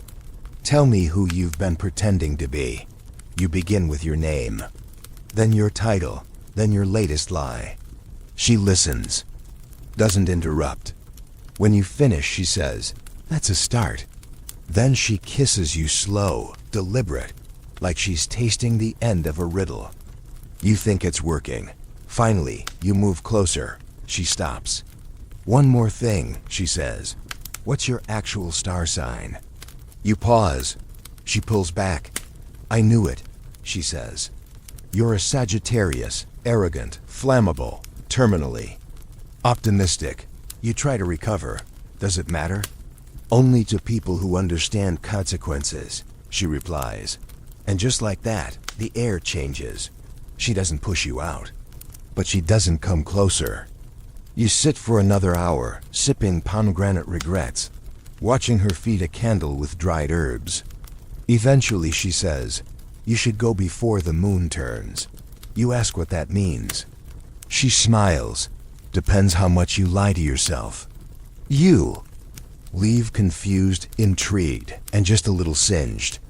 You write about her later as a celestial anomaly, part witch, part oracle, all rejection. You don't mention how you sat on the curb outside her apartment for 20 minutes afterward, hoping she'd come back out. She didn single quotes now for tonight's sensual detour. In ancient astrology, certain houses governed not just fate, but pleasure. The fifth house ruled romance, flirtation, and theatrical desire. Some European salons in the 1700s hosted astrological seductions, where prospective lovers exchanged horoscopes before courtship. Compatibility was charted like battle plans.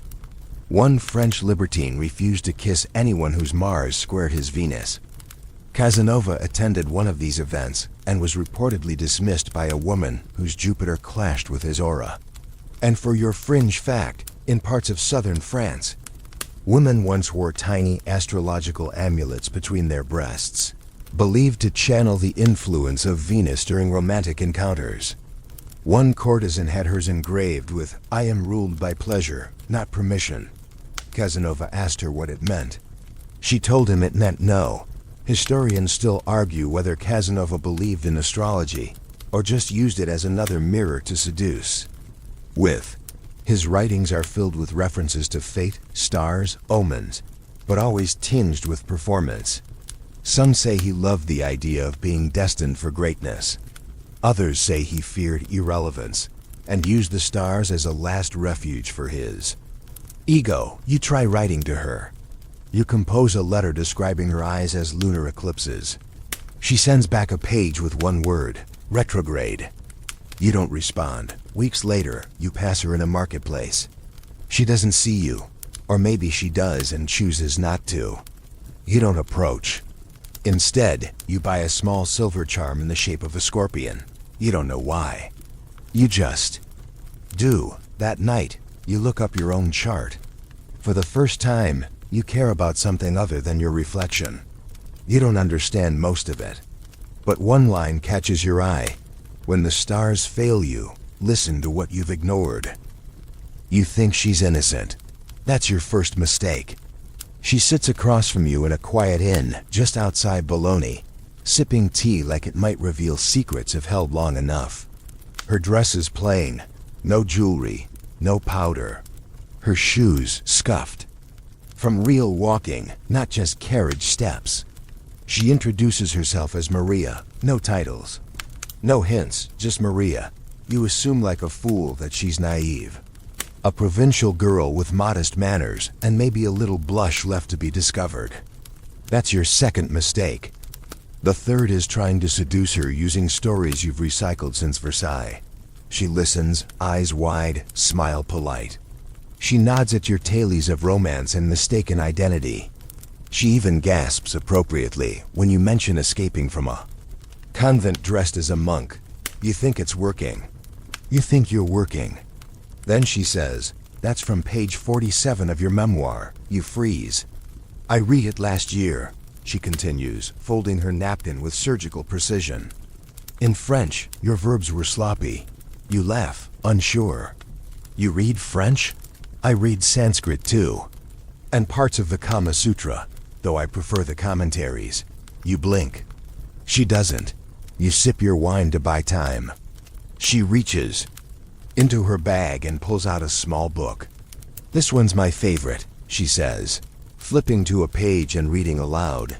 "The pleasure of the mind surpasses the pleasure of the flesh, when the body is only a vehicle, not a participant." You nod slowly, as if you understand. You do not. She continues, "Of course that depends on one's anatomy." You cough. She sips. Game, set, match, but you persist. You always do. You ask where she studied. She smiles. "A convent." You lean forward, thinking maybe this is your opening. "They taught you Sanskrit in a convent?" "No," she says, "but they taught me discipline. I learned the rest from my mother's books." "Your mother read erotic texts?" "She translated them, quietly, under a pseudonym." "You've probably read her work." You haven't, but you nod anyway, lips forming compliments that feel like driftwood in a flood. Later, you walk together along a gravel path behind the inn. The air smells of rosemary and potential. The sky is dark velvet, stars like pinholes through silk. You try again, this time softer. You tell her she's mysterious. She says, "No, I'm just uninterested in telling you everything you want to hear." You try flattery. She returns it with dissection. You quote Ovid. She counters with the Mahabharata. Finally, you resort to honesty. You say, "You fascinate me." She stops. Looks at you. "That's because I'm not trying to." She kisses you then, not out of surrender, but curiosity. It's brief, measured, like a hypothesis. Then she pulls back and says, "That's enough." You ask why. She says, "Because you want to conquer." "I want to study." You ask what that means. She smiles. You undress people. I annotate them. You pretend to understand. You do not. That night you lie in your room staring at the ceiling. You feel strange, not rejected, not humiliated, but dissected, unraveled. You realize she wasn't seduced. She was researching. And you were a case study. A particularly predictable one. Let's slide now into the velvet folds of historical spice. According to the erotic spirit through history, a number of 18th century women scholars translated erotic texts under male pseudonyms to avoid scandal, and sometimes used footnotes to mock the original authors. One infamous example? A French translation of the Kama Sutra with margin notes. Like, clearly he's never spoken to a woman sober. These hidden critics shaped the Western understanding of Eastern sensuality more than the original texts themselves. Casanova once claimed to have discovered one of these manuscripts in Venice. He copied parts into his diary and famously misattributed a quote to Plato that was actually the work of an anonymous Italian widow with a bone to pick. And here's your fringe tidbit. In certain parts of northern Italy, small reading salons were hosted by women who used erotic literature as code for political discussion. Phrases like opening the lotus or ascending the sacred tower referred as much to class revolution as carnal pleasure. Casanova attended one once, mistaking it for a sex club. He left after being asked his opinion on feudal land taxes. Historians still argue whether Casanova's encounters with intellectually dominant women were his undoing or his redemption. Did they expose his performative knowledge, or reveal his capacity to be humbled? Some believe his writing about them is deliberately vague proof he didn't know how to process women who could outwit him. Others see it as the only time he was truly sincere. You write about Maria years later. You call her the virgin who knew too much. You say she taught you the limits of performance. That desire without curiosity is just repetition. That sometimes the most seductive thing a person can do is hand you a book and say, try again. You never saw her naked. You never touched her twice. But you remember her more clearly than many you did. And sometimes, when you dream, she's still there. In that garden, reciting Sanskrit into the dark. You're naked, holding a lute, standing beneath a window in Rome, reciting poetry you barely remember. It's 2 a.m. There's a plague moving through the city. Not the sexy metaphorical kind, an actual, wheezing, fever-ridden plague that's emptied taverns and made handkerchiefs a luxury item. But here you are, barefoot in the street, quoting Petrarch like a madman who's confused love with public performance. The object of your affection? A young widow with jet black hair and the kind of smirk that makes men forget their intentions. You met her at a mask maker's shop 2 weeks ago. She laughed at your hat. You thought that was foreplay. You've been wrong before. You began with subtlety sending her flowers, notes folded into fan handles, poems pinned to loaves of bread. She responded once, a single letter.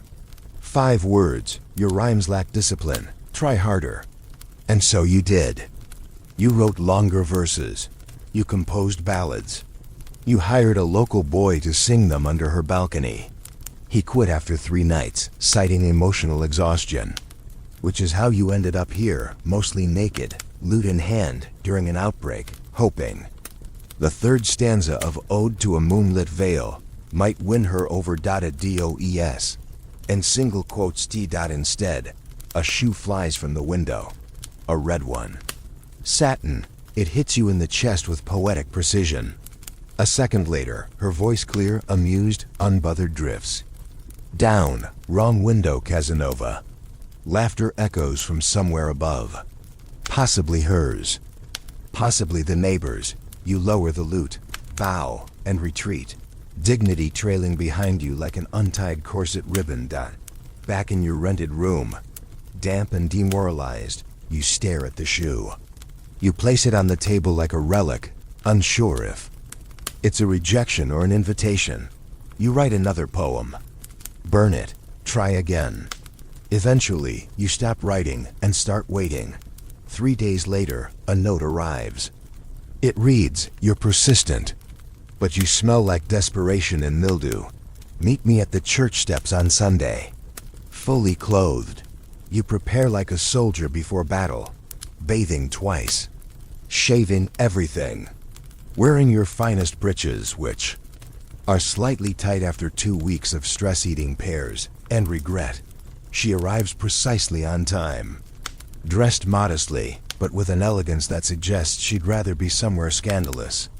She doesn't kiss you, doesn't offer her hand. She simply says, "Walk with me." You do, through silent streets, past shuttered shops and closed cathedrals. You talk about books, politics, the price of oranges. She corrects your Latin. You pretend not to mind. She mentions the plague once, in passing. Funny how death clears the stage for honesty. You nod, trying not to shiver. You part with a nod, no promise, no touch. But the next day, there's another note, same time. Better coat. This continues for a week. No seduction, just walks. Conversation. You begin to suspect she's not teasing you, she's studying you. One day she brings a chessboard. You lose 3 times. She doesn't gloat. She just says, "You play like a poet. You sacrifice too much for beauty." Now your spicy history morsel. During Rome's 18th century plagues, lovers often resorted to what were called window courtships. Couples wooed one another from balconies, tossing trinkets, letters, or the occasional garment. It was the safest way to flirt without, well, dying. Casanova adopted this style briefly, although his version involved shouting sonnets at passing nuns and once serenading an empty window for over an hour before realizing the house was vacant. And here's your fringe fact. In times of epidemic, certain Roman households carried love tokens wrapped in herbs as both charms and flirtation tools. A rosemary-wrapped handkerchief meant, "I desire you, but fear death." Casanova once gave such a token to a noble woman, only for it to be returned in flames with a note, "I fear nothing but boredom." Historians still argue whether Casanova's Rome episode reflects genuine emotional depth or just an extended, dry spell. Was the widow disarming him through restraint? Or was he finally confronting a woman who knew the worth of her own time? Some argue this was his most honest pursuit. Others claim it was desperation dressed in brocade. Eventually, the game ends. You arrive at the church steps one morning to find her waiting, not with tea or sarcasm, but with silence. She takes your hand, leads you to a quiet garden, hidden behind ivy-covered walls. There's a blanket, wine, fruit. She sits. You follow. She leans in and whispers, "No poetry, just presence." Then she kisses you, slow, certain, like she's waited not for you to impress her, but to stop trying. You don't speak much. You don't need to. Afterward, she rests her head on your chest and says, "You're quieter than I expected." You reply, "I'm listening." She smiles. Finally, you see her twice more before she disappears. No goodbye, no note, just gone. A rumor reaches you weeks later, something about a ship or a marriage or a monastery. You never find out. You keep the shoe. You write about her as the flame that waited for the wind to calm. You don't mention the plague, or the lute, or how, for the first time, you learned that sometimes longing is louder when you whisper, opens the door in silence, and somehow that's louder than any invitation. You're in Amsterdam this time, a city that smells like ink, wet rope, and the complicated dreams of people trying not to drown. Her name is Lise. That's all she gives you. Just Lise. No title, no lineage. Just the name of a flower that knows how to bloom in mud. She's a courtesan, though that word doesn't quite fit. She's also a writer, a mathematician, and unfortunately for you, an editor. You met her 3 nights ago after a salon where you recited your latest work, a long-winded ode to female mystery. She cornered you after, drink in hand, eyes lit with amusement, and said, "Your metaphors are overwrought, and your climax came too early." You laughed too loudly. She did single quotes to you that you sent her your manuscript anyway. All 70 pages, annotated. She returned it the next day, covered in red ink. Whole paragraphs crossed out. Margins filled with, "Try again. This doesn't follow. Too desperate. And your favorite. You don't know women, Giacomo. You know silhouettes." So obviously, you asked to see her again. Now here you are, stepping into her candlelit room, filled with papers, velvet chairs, and the scent of ink and lemon oil. She pours tea, no pleasantries, no flattery. She hands you back your manuscript. You expect more edits. Instead, she circled a single sentence near the end and written, "Here, this is true. The rest is embroidery." The line reads, "I do not fear being unloved. I fear being misremembered." You sit. She watches. You speak. She interrupts. You think love is a performance. You smile. "Isn't everything?" She shakes her head. "Real love is a mirror." And you're still rehearsing. You ask what that makes her. She leans forward. "The editor. I decide what gets cut." You've never felt more exposed, fully clothed. Over the next few weeks, you become something different. Not her lover. Not quite her pupil. Something between peer and penitent. You talk. She listens. She corrects. You listen. She pours wine. You learn not to flirt with every sentence. Not to seduce every silence. She makes you rewrite your poems without metaphors. If you can't say it plain, you don't mean it, she tells you. One night, you ask her why she lets you return. She thinks. Then says, "Because you're trying, and failing beautifully." You fall asleep on her couch more than once. Nothing happens. Or maybe everything does. Once, while you nap, she sketches you. When you wake, she burns it. Too romantic. She mutters, "Here's your real-world morsel of erotic intellect." According to Sex with Kings, there were courtesans in the Dutch Republic who doubled as literary editors and political informants. They shaped discourse from the margins, not with seduction alone, but with scissors and pen. One such woman reportedly rewrote a French ambassador's love letters before he sent them, improving his grammar and sabotaging his metaphors. He never knew. And here's your fringe fact. In 18th century Amsterdam, some publishing houses employed shadow editors, often women whose names never appeared on the page, but whose influence shaped entire genres. A few even wrote anonymously, under their clients' names, using seduction as currency and critique as power. Casanova encountered at least one such woman, though he never realized it. She once ghostwrote a reply to his own letter, pretending to be a duchess who called him a man built from prepositions. Historians still argue whether Casanova ever truly respected intellectual women, or merely romanticized them as exotic. Puzzles with Lise, however, something shifted. He writes about her sparingly, but without his usual dramatics. No euphemisms. No fake dialogue. Just a note in the margin of his diary. "She taught me silence." One evening, you bring her a gift. A small notebook bound in blue leather. You've left the pages blank. "For your words," you say. She accepts it without a smile. Then she opens it and writes something on the first page. You try to peek. She snaps it shut. "You'll read it when I'm finished." That night, for the first time, she invites you to stay. Not out of passion. Out of timing. Out of tiredness. Out of something unspoken. You lie beside her, neither touching nor speaking. You watch her breathe. You memorize the rhythm. She doesn't say goodnight. Just closes her eyes. Like you've always been there. Week later, she's gone. The apartment's empty. No note. No trace. Just the blue notebook on your pillow. Inside, 10 pages of critique. Brutal. Precise. And one final line. "Don't perform for me."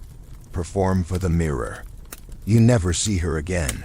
You write about her as the woman who edited me. You leave out the part where you read her note. Once a week for the next 5 years. You leave out the poems you wrote, but never sent. You leave out the line you kept under your pillow. You're better when you stop pretending you're not afraid. Asterisk, you arrive in Constantinople dressed like a diplomat, which is to say overdressed and underinformed. The city swirls around. You cinnamon and sweat, call to prayer and bargaining voices, smoke rising from spice stalls like ghosts of half-finished arguments. You've come here chasing rumors, a widowed merchant princess who reads Arabic poetry and bathes in saffron. Water said to be as elusive as she is intoxicating. You've also come to escape your reputation, which, in Europe, has begun to drag behind you like a wine-stained train. You imagine you'll blend in here, learn the customs, whisper your way into hearts beneath veils and lanterns. You imagine many things, and none of them prepare you for what actually happens. You meet her at a tea house, introduced by a translator who seems both amused and slightly concerned for your safety. Her name is Zeynep. She wears no jewels, no cosmetics, just silk and silence. She watches you like you're a book she already knows the ending to, but is rereading for the grammar mistakes. You try the usual: compliments, flattery, a well-placed quote from Hafiz, poorly pronounced, but delivered with heart. She doesn't respond with words, just lifts her teacup, drinks, and raises one eyebrow like a professor watching a student guess on an oral exam. You think it's intrigue. It is not. You return the next day, and the next. She lets you speak. Sometimes even lets you walk with her to the harbor, where the wind smells of fish and fate. You begin to feel progress. Then, one afternoon, she hands you a folded note.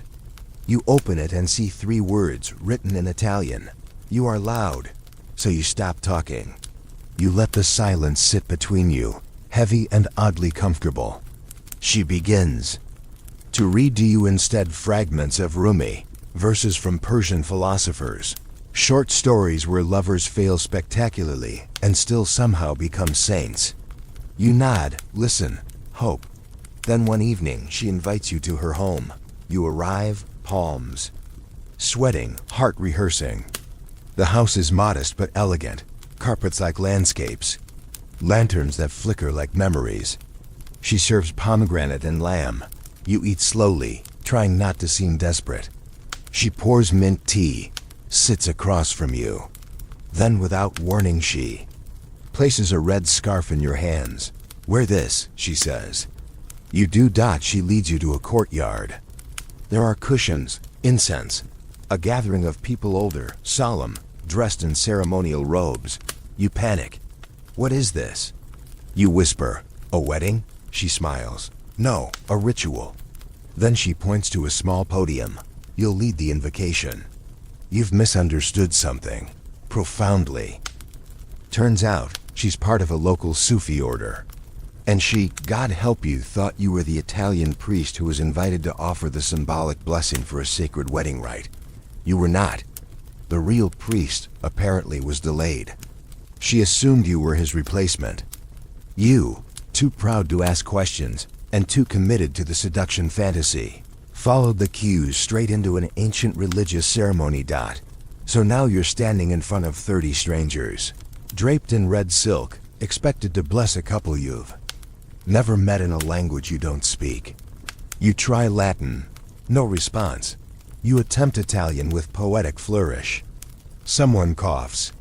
Zeynep tilts her head slightly, as if to say, now would be a good time to impress me. You fumble a prayer. You close your eyes. You recite something that might be a fragment of a Roman tragedy or a wine menu. It's hard to tell. When you finish, there's silence, then polite clapping. Then Zeynep whispers, that was not Arabic, but it was sincere.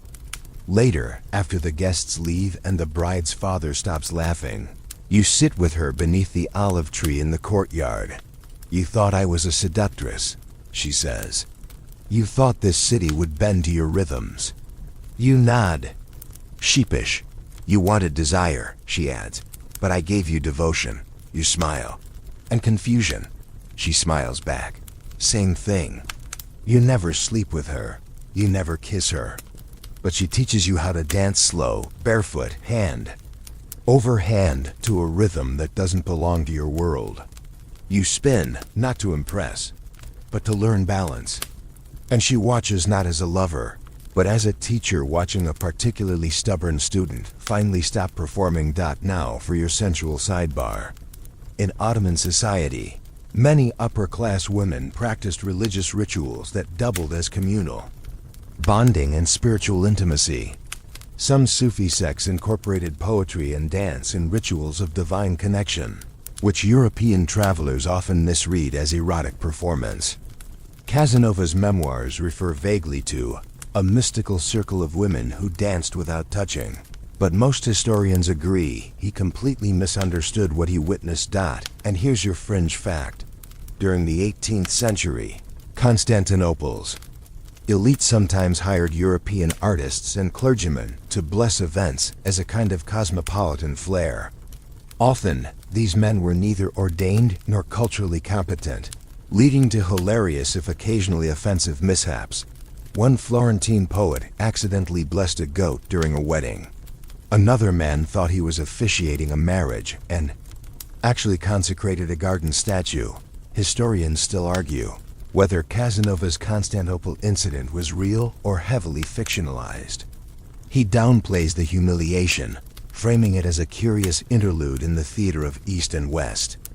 But between the lines you can sense it. A man out of place, finally out of control, discovering that not all intimacy looks like seduction. When you leave the city, she gives you the red scarf. You keep it. You don't write about her by name. Just a note in your diary. The one who mistook me for a holy man, and in doing so, made me one for a moment. It starts with a lie you've told too many times. You're in Lyon, cold air slicing through the city like judgment, and you've just bragged again about your legendary prowess to a group of skeptical aristocrats huddled in the velvet glow of a brothel salon. The wallpaper peels in places, like even the building is tired of the conversation. You lean back, swirling a glass of something expensive and over-scented, and claim, with that trademark smirk, that your reputation precedes you wherever you go. One woman, reclining with the detachment of a bored duchess, raises her eyebrows. "Oh," she says, "that's convenient. Because you're about to meet the one woman it never quite impressed." The room shifts, the laughter stills, a name is whispered. Yours, then hers, and then Madame Jolivet.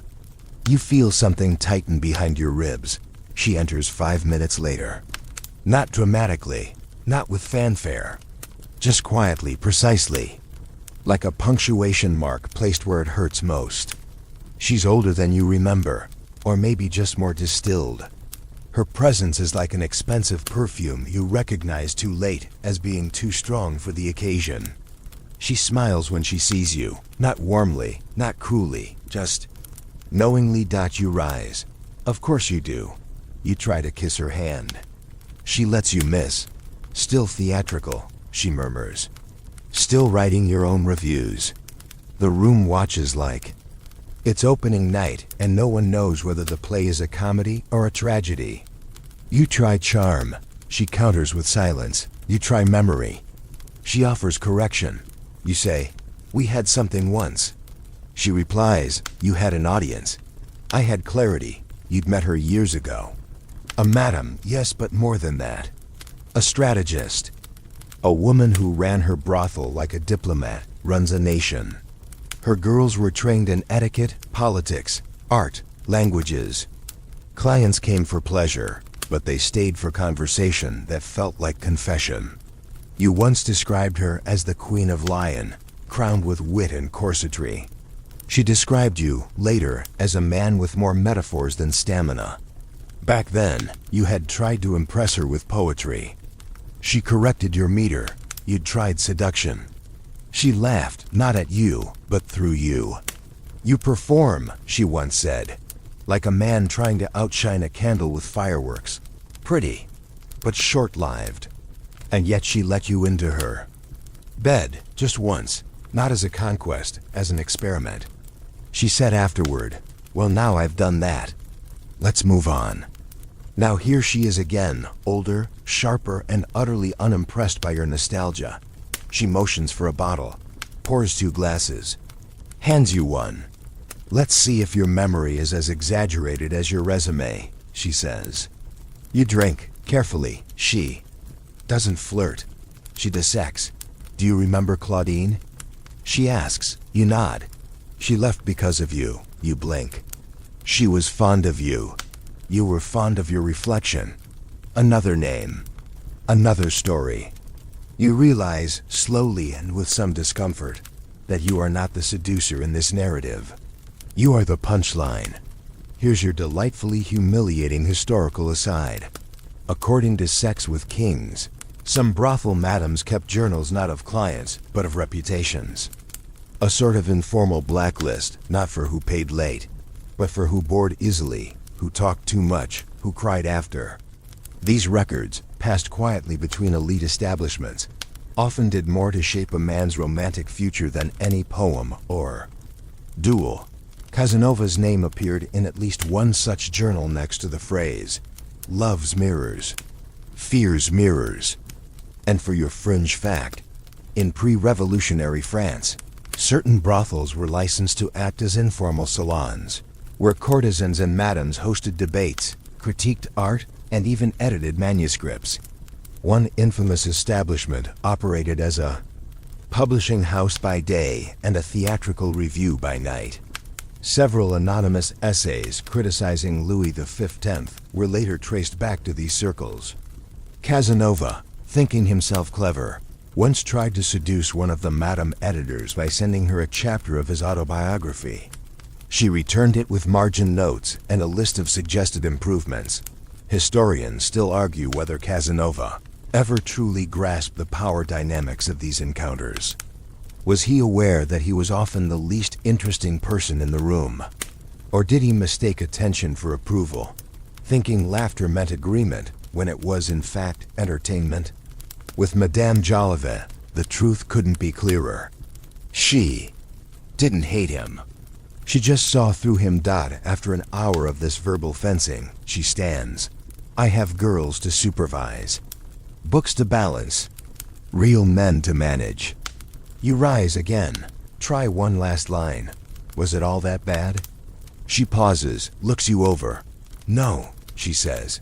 It was informative. Then she kisses your cheek lightly and walks away. The room doesn't cheer, doesn't laugh. It just exhales, as if the scene has ended and the curtain has finally, mercifully dropped. You write about her later as a woman carved from clarity and smoke. You say she taught you that desire without self-awareness is just noise in a satin coat. You don't mention the ache in your stomach afterward, or how that night you looked in a mirror and didn't recognize the man smiling back. You're mid-foreplay when it happens. You've got one hand on her waist, the other halfway into a quote by Voltaire.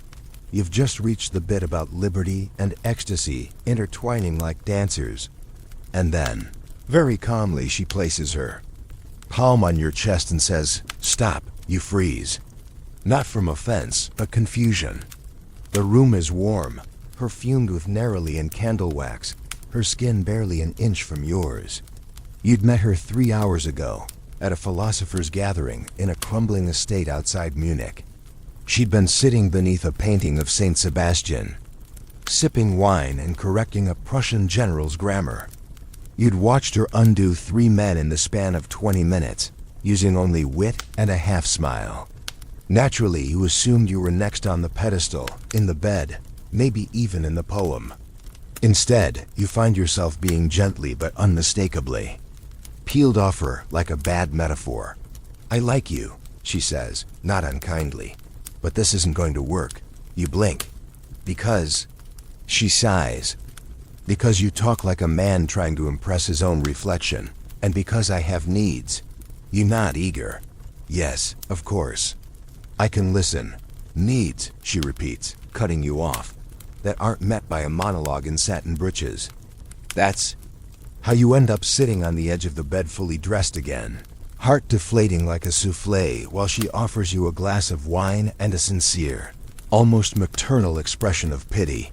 The rest of the evening passes in a strange liminal space between rejection and tutorial. She tells you what women actually say after you leave the room. She explains the difference between anticipation and performance. She tells you without cruelty that seduction without attention is just narcissism in velvet. You listen. Truly. Listen. Possibly for the first time in months. She doesn't throw you out. She doesn't flirt either. Instead, she hands you a book. A small handwritten volume, her own essays. Read this, she says. Then maybe come back. Maybe. She kisses your forehead. Not as a promise. As punctuation. Now let's turn to tonight's slice of historical intimacy. In Enlightenment-era Europe, salons weren't just for politics, they were engines of erotic theory.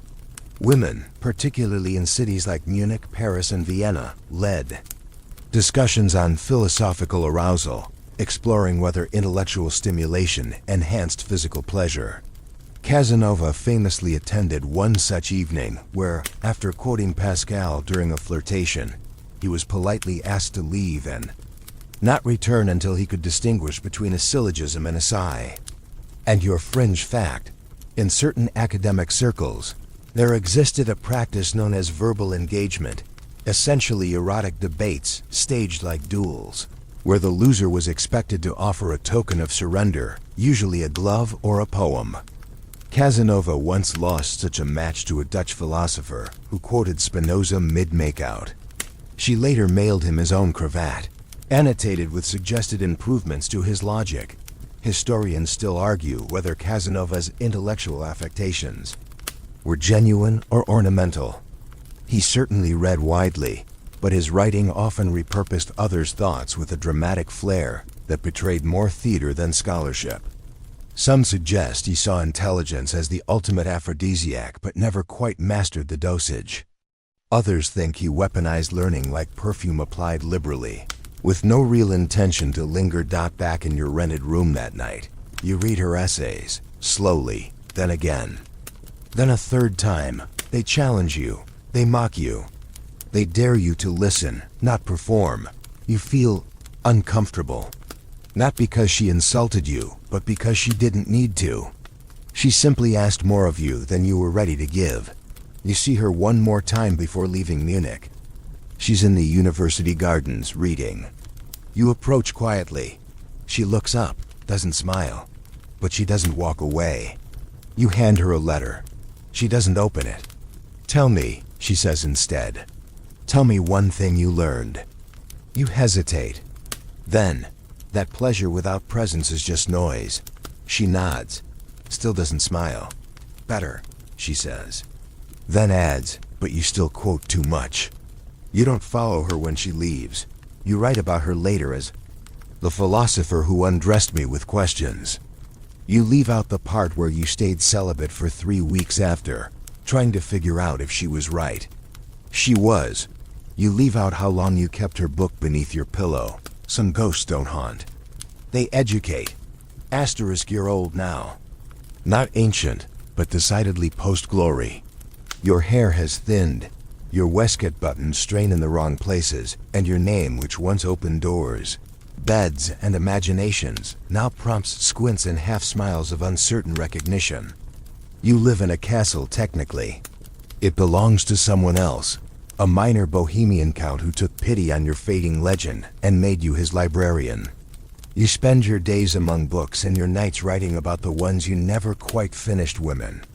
Yes, but also selves. The version of you you pretended to be. The ones you seduced not into bed, but into believing in you for just long enough to stay warm through winter. Then, one day, a letter arrives. It's unsigned, scented faintly of orange. Blossom, and reads, asterisk, once in Venice you promised to teach me desire. You taught me something better, escape. You don't recognize the handwriting. You try, you fail. You reread the line until it blurs. Then you fold it, place it in the drawer with the others, and pour yourself a glass of wine you can no longer afford. That's when you decide to try again. Not seduction, not flattery, just one last attempt at connection. Her name is Amelie. She's a widow, 42, stern, bookish. You meet in the library where she's researching legal codes for a land dispute. You recommend a volume of Grotius. She thanks you without looking up. 2 days later, you correct her Latin. She frowns. A week after that, you offer her tea. She declines, but one afternoon, in the reading room, she laughs, not at you, at a marginal note in a legal manuscript. Asterisk, he who argues with a sleeping judge must first wake himself. She glances at you. You raise an eyebrow. She smiles. And so begins your final seduction. Only this time, you don't call it that. You bring her books. She brings you arguments.